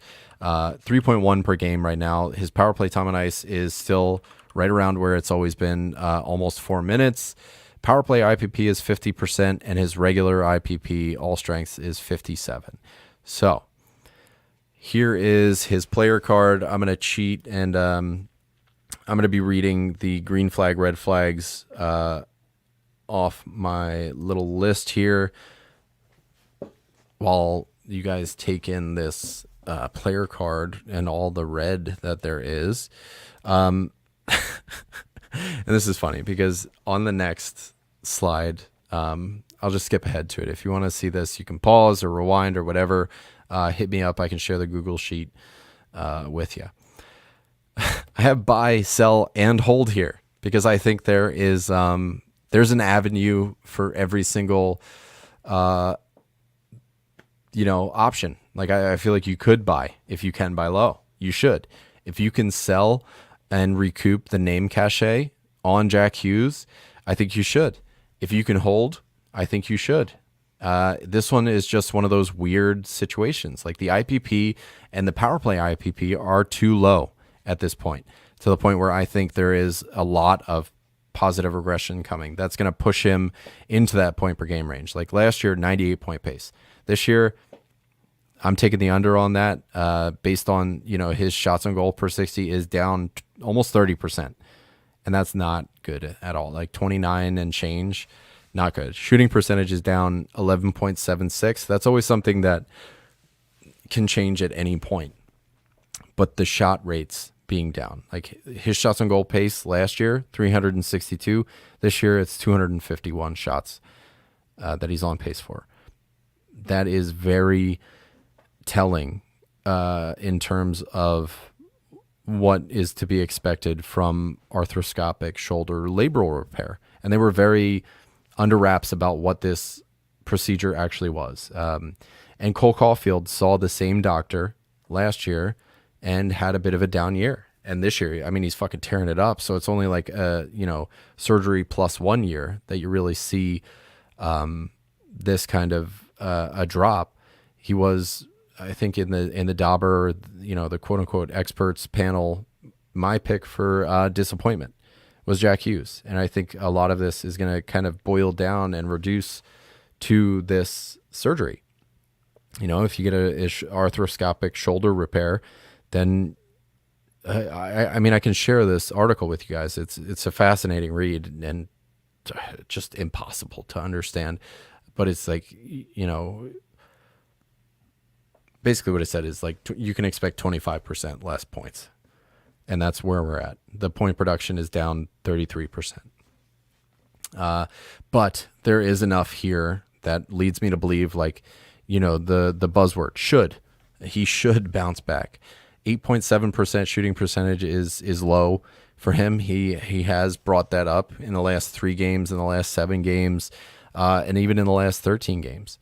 Like his shooting percentage has gradually gotten higher, and his shots on goal pace has actually gradually dropped.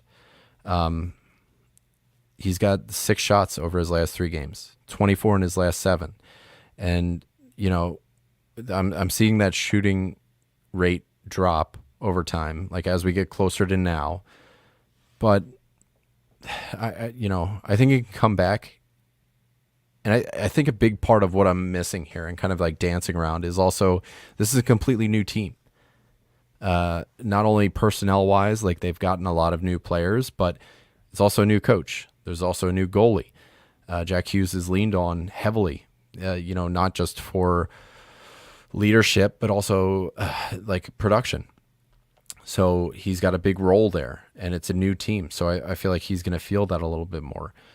So is it the surgery, and am I blowing that out of proportion, or is he adjusting to a new system? So again, like this could be either avenue. I still think Jack Hughes is somebody worth buying because a 66 point pace is one of the easiest overs I've ever taken. I've got him right around point per game. And I think that is where we're going to wind up around. I don't know that we're going to hit 100 points or 95 plus in terms of pace, but I think point per game is a comfortable spot with which I'll kind of plant my flag there. So I do think, like, not only if for him to hit point per game on the year, he needs to make up points, have a hot streak where he does kind of like build that nest egg back up, and go the rest of the season point per game. So he needs to. Where's he at? He's got 12 points in 15 games. So he needs to have like a 4-point game and then go point per game the rest of the year. And that's awesome. And I think he can do it. the worrisome parts here, there is a 25%, 29% drop in shots, 11% drop in shooting percentage. That huge drop in shots on goal pace that I was talking about, that's brutal. Nothing else like that I really want to talk about. Like, he was never a big hitter, but his hits have dropped. He was never a big blocker. His blocks did go up. And the power play time on ice, again, it's a 0.39% drop. It's kind of negligible. His all strength time on ice is down 3%, but that equates to like 37 seconds, which could go up at any point. This one's tough. I think this is, for me, like, I will definitely plant my flag at buy low. But I think, if you can sell, it depends on like what kind of your situation is. Like, if you don't have Jack Hughes, buy low. If you have Jack Hughes, sell high if you can. Like, this is going to be a hard guide to used car salesman to somebody that's trying to buy low.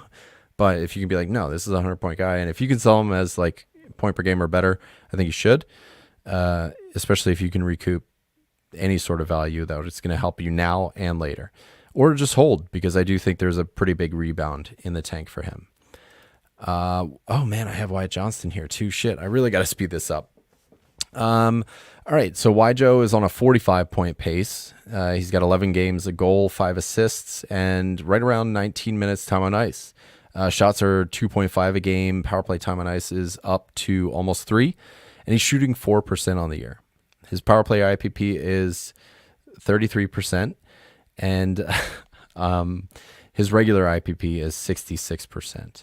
So here is his player card for those of you watching on YouTube. Feel free to pause and soak it in if you like, but I am going to skip ahead just for the sake of time. Reasons to believe in Wyatt Johnston, and I have a drop graphic here.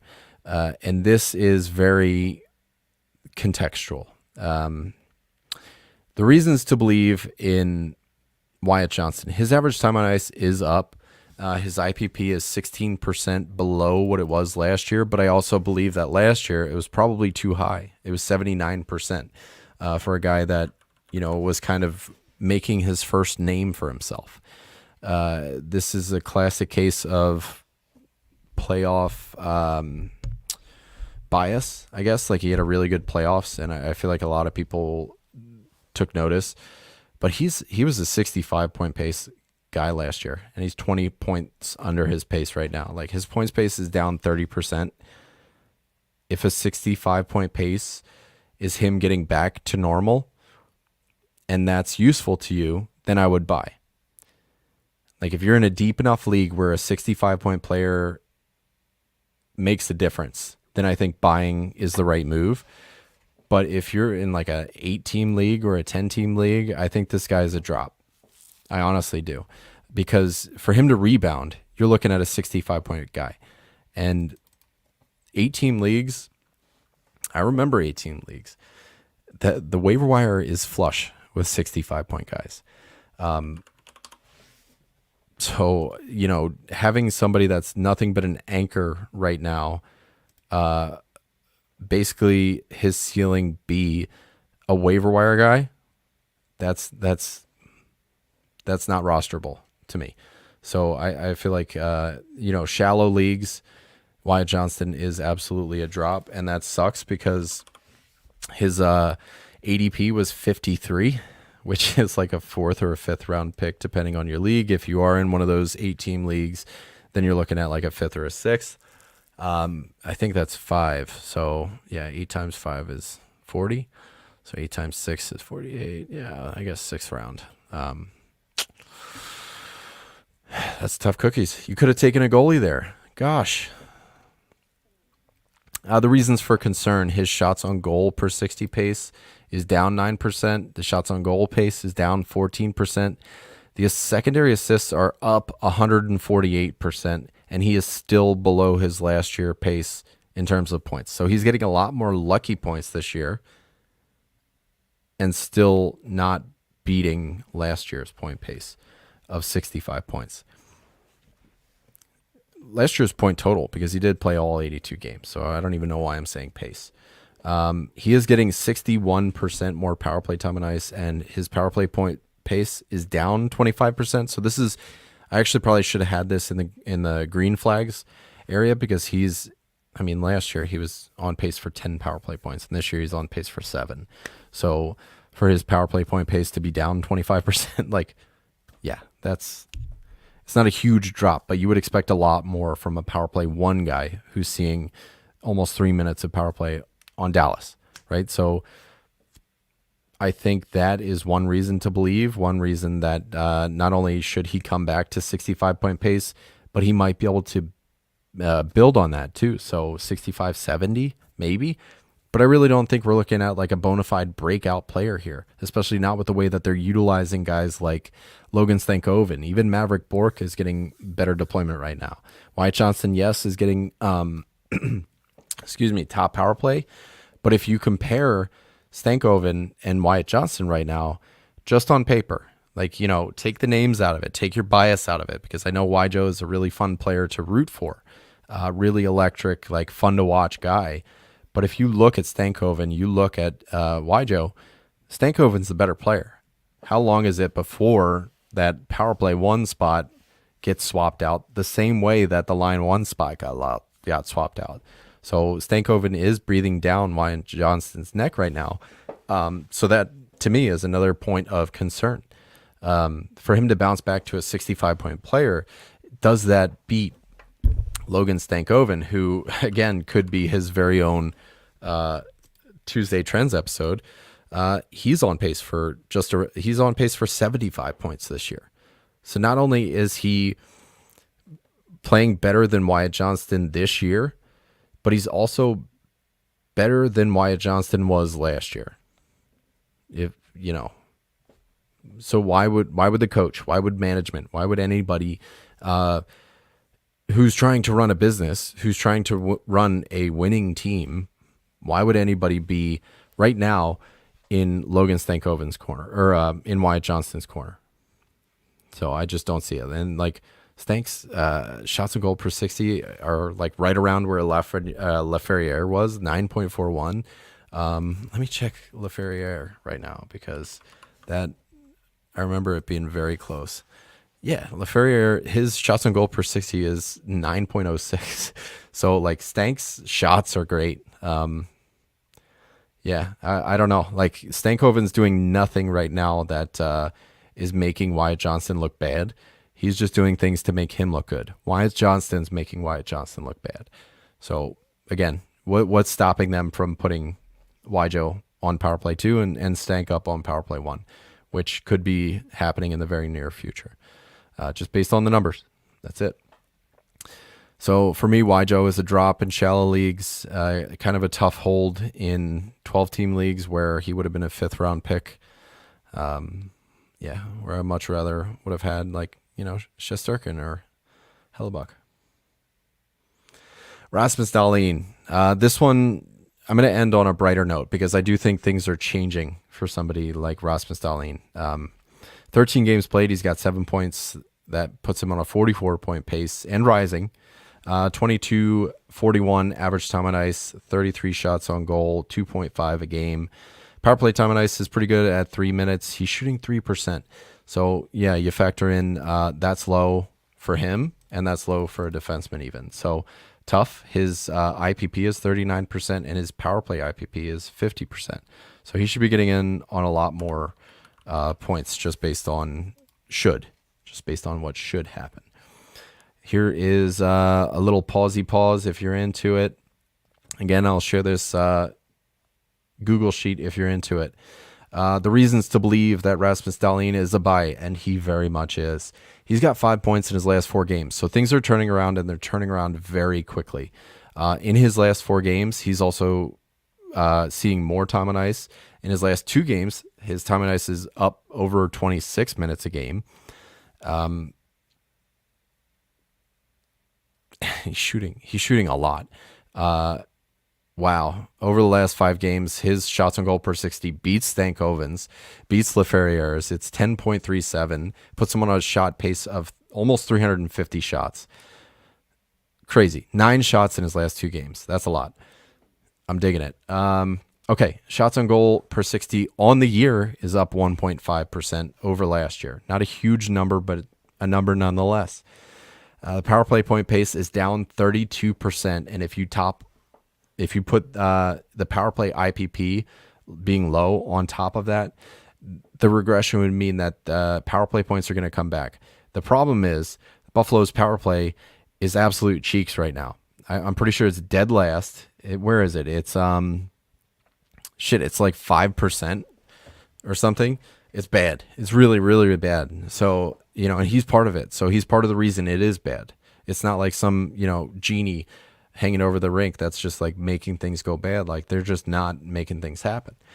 His shooting percentage, Dahlin's individual shooting percentage is 63% lower than it was last year. I think things would turn around. His shooting percentage last year was 8.5. So it's not like a huge number, but it is, it indicates that one, he might be missing a goal or two. That's all. The IPP also suggests positive regression. Right now it's 41% on the year, and last year it was right around 55. So I think number one, Buffalo is going to start scoring more goals. Like we see it with Tage. What did he have? A fucking 10-shot game or something? Like he's going off. Tuck is right there. Paterka's coming around. Things are looking good. Like the on-ice shooting percentage is down too, so there's a lot for me to believe that Dahlin is somebody that's gonna bounce back in a big way too. So the problems for concern, and it looks like I have a lot here, but it's mostly me just shit talking Buffalo. Dahlin's his time on ice is down 5%, but that's like there's more cooks in the kitchen.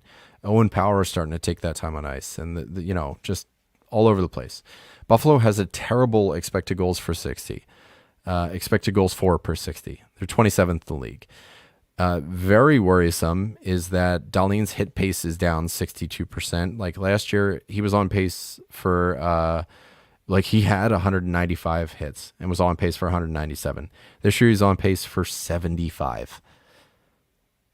That's a lot of hits that are going away. Like Dahlin was kind of like this Dustin Byfuglien light, where he was just smacking people. The blocks were fantastic. The hits were amazing. And the points were there. Like last year, 60, what do you have? 60 points, 59. And all those peripherals on top of it. The shots were awesome. The hits were awesome. The blocks were awesome. Dahlin was a badass. This year, not so much. And the hits and the blocks are both taking a hit. The block pace is down 30%. 156 last year, 109 this year. You got to block more shots, especially given how much Buffalo gives up in terms of shots. Buffalo's power play is dead fucking last, DFL. Their power play shooting percentage, DFL. They have the second worst expected goals for per 60 on the power play. Vancouver's last. This is what I was talking about earlier with Pettersson. Vancouver's power play is not that bad. Buffalo's probably not that bad either. Since 2020 and 21, we're going all the way back to COVID, only one team has had a worse power play than this Buffalo Sabres team, and that was Anaheim's power play in the COVID shortened season. Not like the recovery season, the season that got truncated because of COVID. Anaheim, I think, what did they have? One power play goal every 5 games, and Buffalo has one power play goal every 4 games. So 0.2 goals for per game on the power play versus Buffalo's 0.25. That is not good at all. I do have a middling sense of faith that Buffalo is going to turn things around. Not in a huge way, but there are guns on this team, and for them all to be jamming, it just doesn't make sense. The odds of that happening are just wild. So I do think the floodgates start to open. We're Tage Thompson's kind of starting that single-handedly, it seems like, but this is a huge buy low candidate if you can. And again, like just getting this kind of production out of somebody, I think he was like a top 3 D-man off the board, if not like top 2. I know Bouchard was up there, Makar, Dahlin, Yossi were kind of all the top 4-ish that went off the board, and Dahlin, his ADP was 33. So again, this is you know, third round pick, second round pick, kind of on that turn. What are we getting? A 44 point pace? Yeah. But again, I think things are really turning around for Darlene. That buy low window is going to be closing very soon. It might already be closed, especially because he put up 5 points in his last 4. So he's finally starting to look like Darlene again. And whoever's been holding him for 5 weeks is not ready. Like you're not going to get your first glimpse of Rasmus Dahlin in the flesh and then sell him right away, unless somebody's super frustrated. So try to buy if you can, but I just don't know if it's going to happen. Sell him a Rasmus Anderson if you can, or whoever you can. So finished. This is where I'm going to take some of the players that folks were talking about, and I'm going to pop up let me see if I can do it real quick. The tool that I'm working with over here. So the data playground. Yeah, I guess that's about as big as I can make it here. So drop Wyatt for a streamer was the first question from Flying Dutchman in the Discord. I think I kind of said my piece on that. 8 and 10 team leagues, yes. I think any less than that, I would, or any more teams than that, I would probably hold.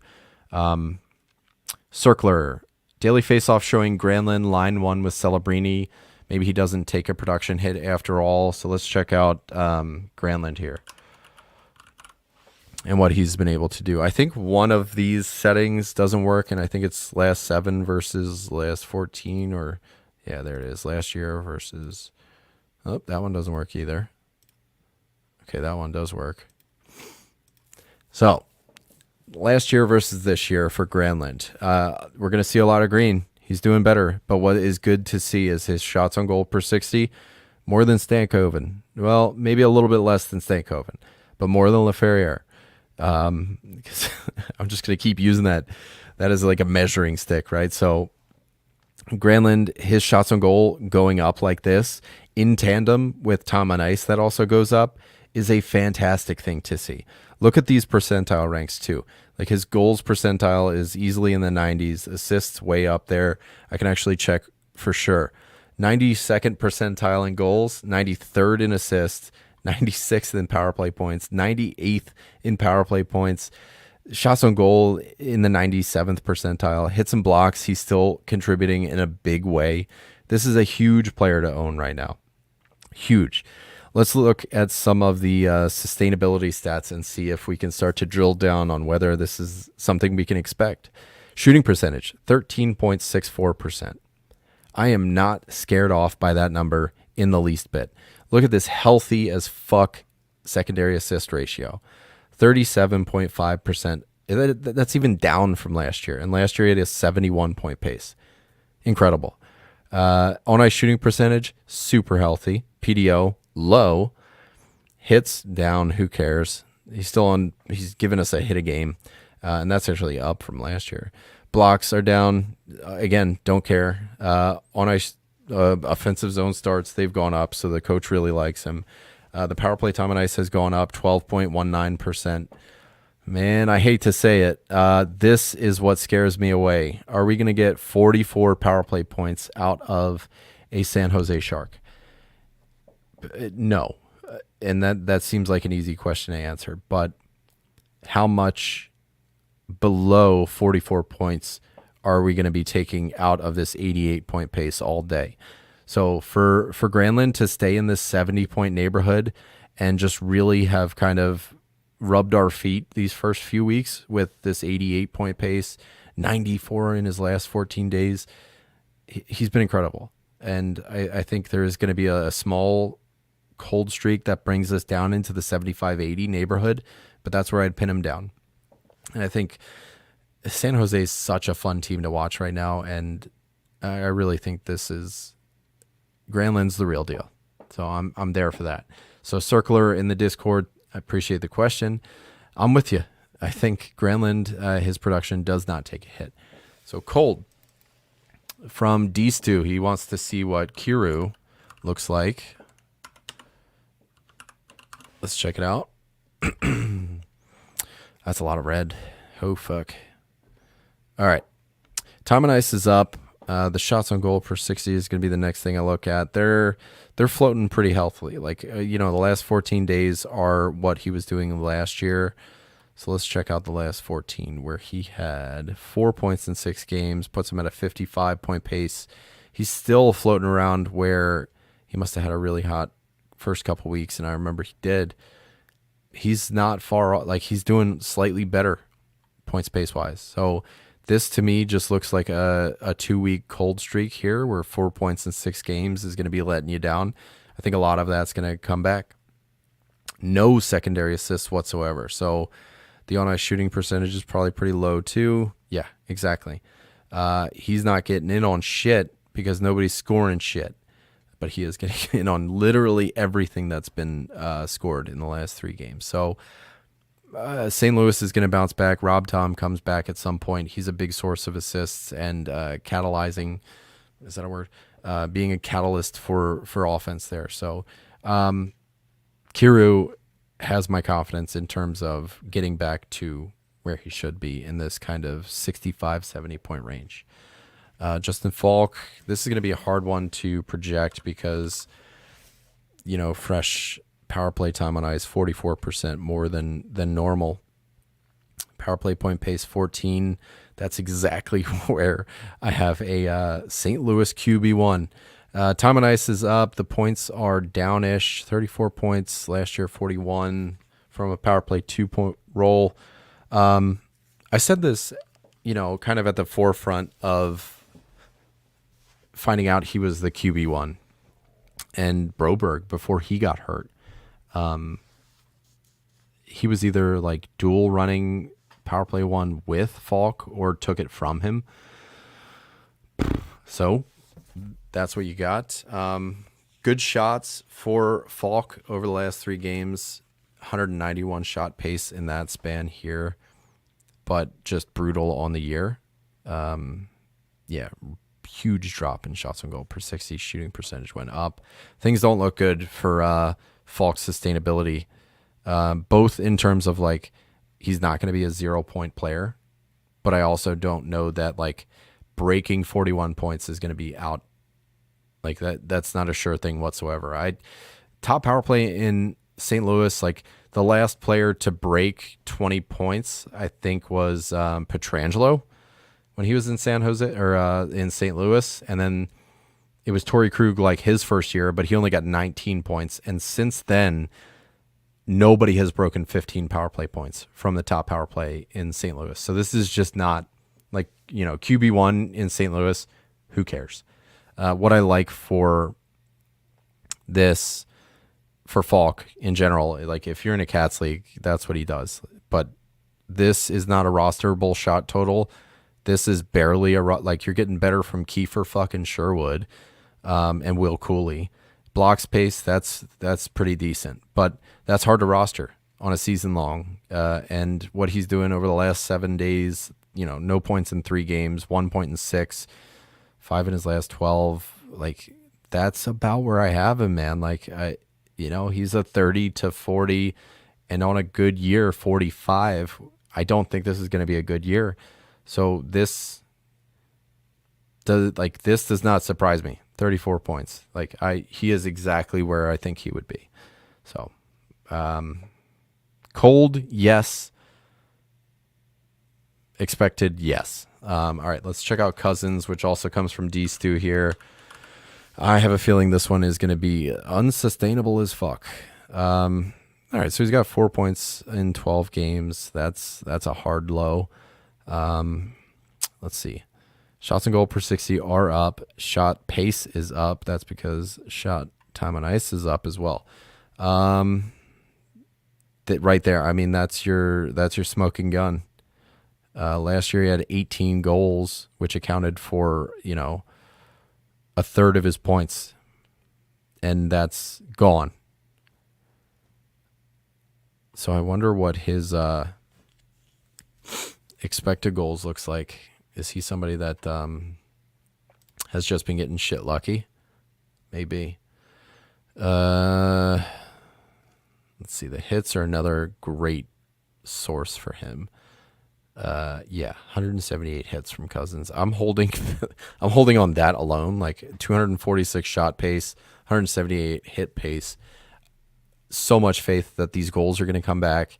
The IPP is way too low, on ice shooting percentage way too low, but that like 2.2% right there is Cousins. So this on ice shooting percentage doesn't go up until Cousins gets the monkey off his back. It looks like he finally got a goal, which is huge. Maybe that brings his confidence back and the floodgates open. So for me, Cousins would be a hold or a buy, especially in a Cats league. But that's going to be a tough buy because the shots and these hits are almost worth rostering on their own. So for the points to come back, that would be huge too. But I don't want anybody's expectations to be like 70 points. Like he was a 50-point guy, and that's where I'd throw a dart this year too. Carlson, I wonder which one he's talking about. If it's Willie, I remember looking at him, and it did not look great in terms of sustainability. What is cool is I remember his shots on goal per 60 was badass. Yeah, that's high. That's really good looking. Shooting percentage, he's done it before. He always kind of lives in this high range. That's worrisome right there. Doubled the secondary assists, but for 3 of his points to be lucky, like he's not a 100-point guy. So I also don't think he's a 40-point guy. Huge high IPDO. That's what you get when you're looking at small sample sizes like this. So things are gonna level out. I think he'll probably wind up in the 40, 45, maybe 50-point range, especially if he stays line 3 like this. This time on ice is just not conducive for a 55-plus point guy. Neither is this power play time on ice. And if he's talking about Erik Karlsson, then I don't know. All right, I got a few questions here from Amon. Is Faber a drop? Man, I don't know. Like, you got to figure he's gonna start to get back to that point. I mean, he is back to that point. It's just what, half point per game. It's kind of where he lives. The time on ice is nuts. You got to hold on to that. The shots on goal pace is brutal. Damn, he is down 30%. That's brutal. The shooting percentage is huge, and that's scary because, a third of his points are unsustainable goals. But I feel like the shots are going to come back, and that's going to wash that out.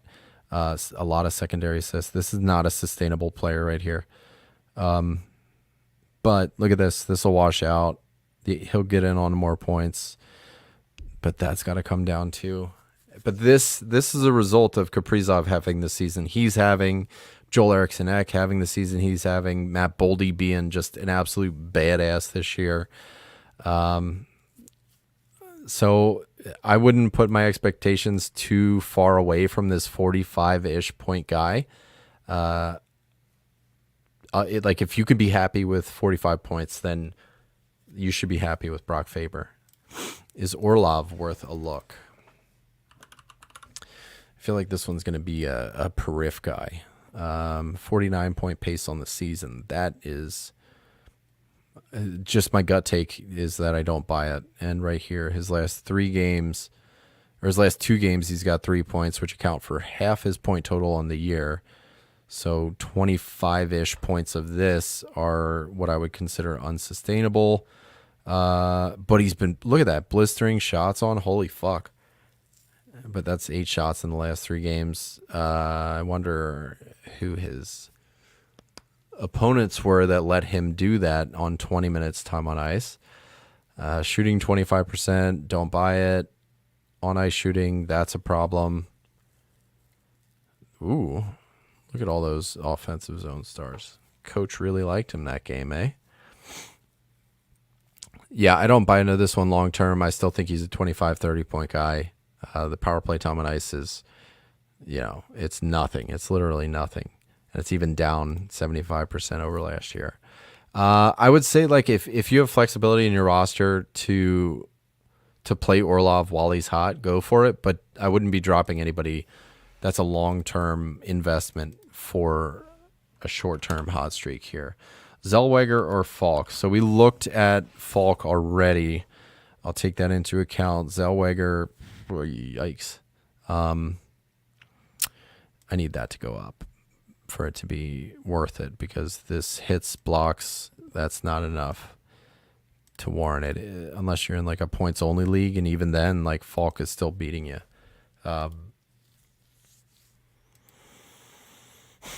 He is getting pretty badass power play time on ice, though.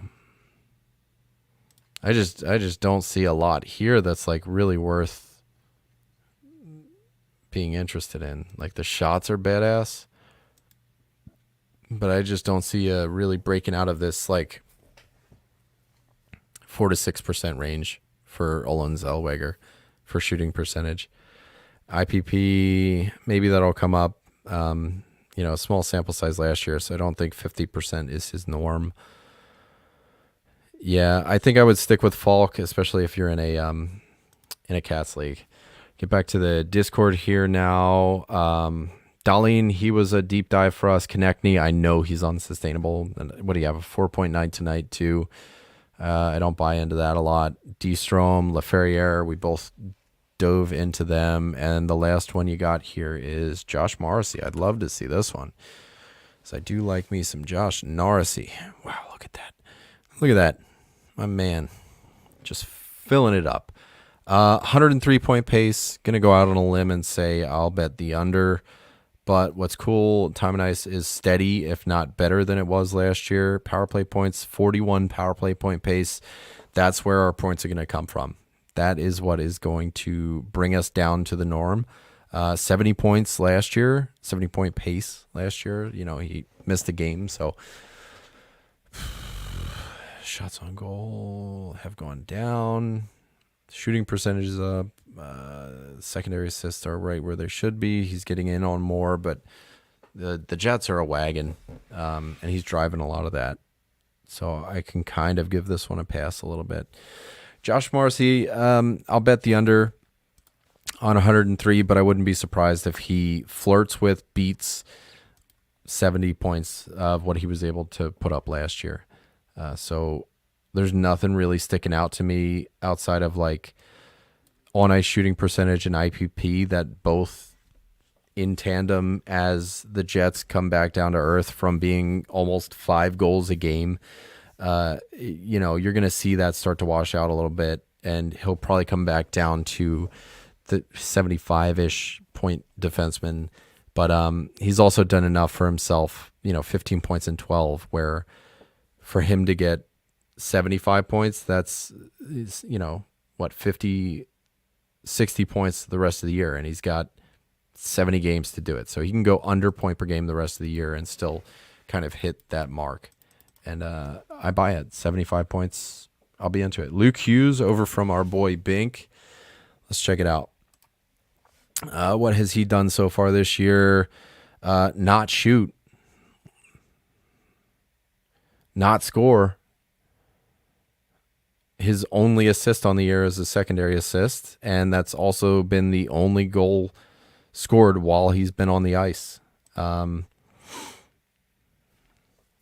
right, so 47-point pace last year, 47 points last year. I'll take the under. He's not getting power play 1 like he was. His power play time on ice is down close to 72% on the year. Dougie's got power play 1. Sheldon Keefe prefers Dougie, as he should. I would have Luke Hughes kind of in the, I feel like 35 points would be a good year, given the deployment that he has right now. So I will go 25-30 for Luke Hughes. And I do expect the shots on goal to double or close to it. But again, even that is like 130 shots on the year. In terms of an 82-game pace, the hits, the blocks are not rosterable. The shots are not rosterable. The points are not rosterable. Luke Hughes should not be on anybody's team right now. Like if he gets power play 1 and you miss out on it, I feel like you're doing more damage to your team by rostering him than on the off chance that he gets power play 1 and you aren't the first person to the waiver wire there. So I'm way out on Luke Hughes this year. Byfield. Let's check him out. That's also coming from Bink. Tom and Ice is up. Shooting percentage. He has not scored a goal yet, so that'll change. He was a 20 goal scorer last year. Shots on goal per 60 are kind of like right around where they were. I'd love to see that go up in tandem with his Tom on Ice because that's going to be big for him. Hits, down, blocks, never really there. He did score tonight. Badass. Okay, so there's goal number 1 for Byfield. So these stats are no longer evergreen. But yeah, that's what I would bet on. Like a 20 goal scorer, 1 goal every 4 games, 80 games, 20 goals. He's 13, so he's quote unquote due 3 goals already. So he got his first tonight. Byfield, I think things are going to change. Para, where did the lines where did they wind up? Did Byfield go on line 1? What do you got? Yeah, right. Like this updates every night at like 3 a.m. So I get an email about this fucking thing every night, updating. They have this runs Google App Script, which is like a neighbor of JavaScript. So that's a fun one, but it's like native to Google Sheets. But yeah, it runs every night at 3 a.m. All right, Todd is asking about Huberdeau, Zegras, Donato, and McAvoy. Huberdeau we talked about a little bit. Zegras, sorry Todd, I'm 2 hours into this stream, and I'm gonna go Donato and McAvoy here. But we were talking a couple days ago in DM, Todd, so feel free to hit me up, and we'll talk about those guys. 7 goals in 11 games. I have a feeling the shooting percentage is high, and it is. It's 277.9% higher than it was last year, Ryan Donato. He's shooting 30%. So right there is where we can kind of end the conversation. But the shots on goal per 60 is looking pretty good. He's getting more time on ice over the last 3 games, which is where he's starting to see this Connor Bedard time, and his power play time on ice is going up gradually. But 1307 time on ice altogether, average time on ice, not good for somebody who's scoring 7 goals. And I think one of them was a shootout goal or like a penalty shot or something too. So there was a gimme goal there. He's got 2 goals in his last 3 games, 6 goals in his last 7, and 7 goals on the year, shooting 30%. No, Ryan Donato is somebody you want to be streaming, not holding for the long term. So he's going to be one of those unsustainable hot streaks that you got to ride, help you win weeks. Let's talk about Charlie McAvoy. There is something going around. So like even before I look at McAvoy here, Boston is in such a weird place. Like Pasternak was benched for the whole third period a couple games ago, or their last game, and like they're just in such a weird spot. Like they just signed Tyler Johnson. If management had confidence in the team that they had, why would they sign somebody? You know, it just doesn't make sense. So obviously they're trying to get something going. Obviously they're trying to spark something of some kind. So yeah. All right. So I'm not even gonna look. I'm just gonna give you my guess. So there's gonna be a low on ice shooting percentage, a low IPP, and a low secondary assist rate. Those are going to be the 3 tells. Oh, you know what? Actually, those 3 plus a low power play point pace, and that's where I would have my guess with McAvoy. And I want to see if I'm right now, so I'm going to check it out. So low assists. Actually, I mean it's right around where it should be. So I got that one wrong. Low IPP, I did get that one right. Low on ice shooting percentage, fucking spot on. Power play point pace, I was off on that one. So let's dig in a little deeper. Tom and Ice not down far enough to be worried. He was a 12 goal scorer last year with a 9% shooting percentage. His shooting percentage is right where it is. He's shooting more Yeah, right here is going to be that's the cause of it. The on ice shooting percentage. He's just I should check that out now. So I don't know if there's like on ice goals for per 60. Let me check that out. Natural Stat Trick has fucking everything. So let's check it out. Individual, all scores, individual. I know you guys can't see this and you're just staring at that fucking thing, but I'm gonna look at it real quick just to see how many on ice goals for per 60 Charlie McAvoy is seeing, and I'm gonna bet it's about 50% less than it has been. So let's see. At 5-on-5, goals for per 60 for Charlie McAvoy. Where you at, bud? Here you are. And I want to see what it was last year. So let's switch this over to rates. I wonder if I could share this page too, because let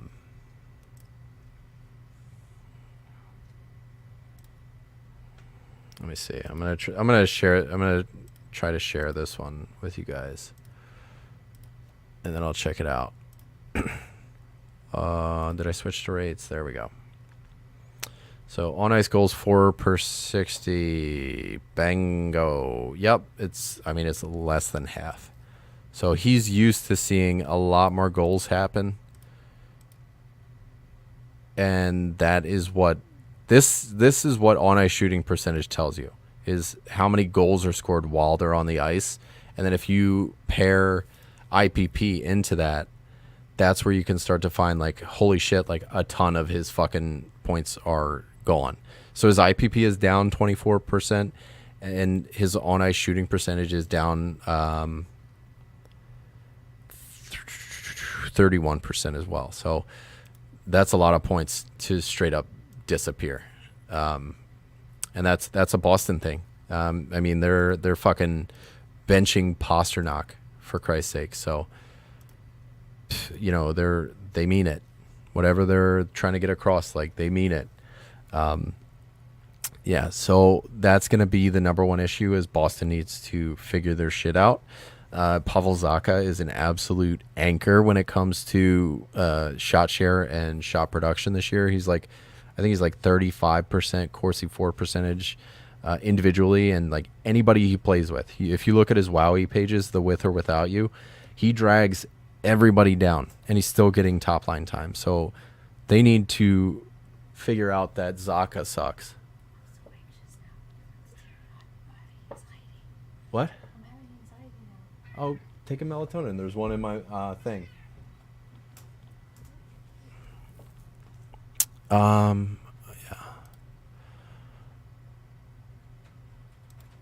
Sorry, wifey's getting anxious. I think it's because of the election. She was asleep, I thought. Anyway, I'm here just having fun, token hacky, playing with my tools. Oh, poor girl. So another reason I gotta wrap this up. So McAvoy was actually the last one worth talking about. So thank you everybody who chimed into the Discord. Thank you everybody who's hanging out right now. 114 people watching live, whether it be through Twitter or YouTube. Thank you guys. We're trying to get YouTube up to 1,000 views, because we get or not 1,000 views, 1,000 subscribers. So if you're digging it, throw us a follow over there, because we get some extra stuff. Like, we can do extra stuff once we hit 1,000 subscribers. So smash that like button. Roger's gonna fucking kill me for saying that.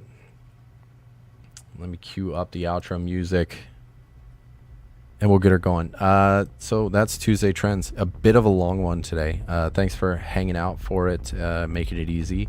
And we love you guys. We'll catch you for the weekend preview, which is actually going to be tomorrow. I'm going to hop in on that one. Jay is traveling, and Craig is traveling as well. So I think it's going to be me and Alan. I'm not sure if Roger's hopping in, but we'll see. But I'll catch you guys tomorrow. So hit us up on Twitter at FHF Hockey. Hop in the Fantasy Hockey Discord. We are plus 2,700. And we'll catch you next time. We love you.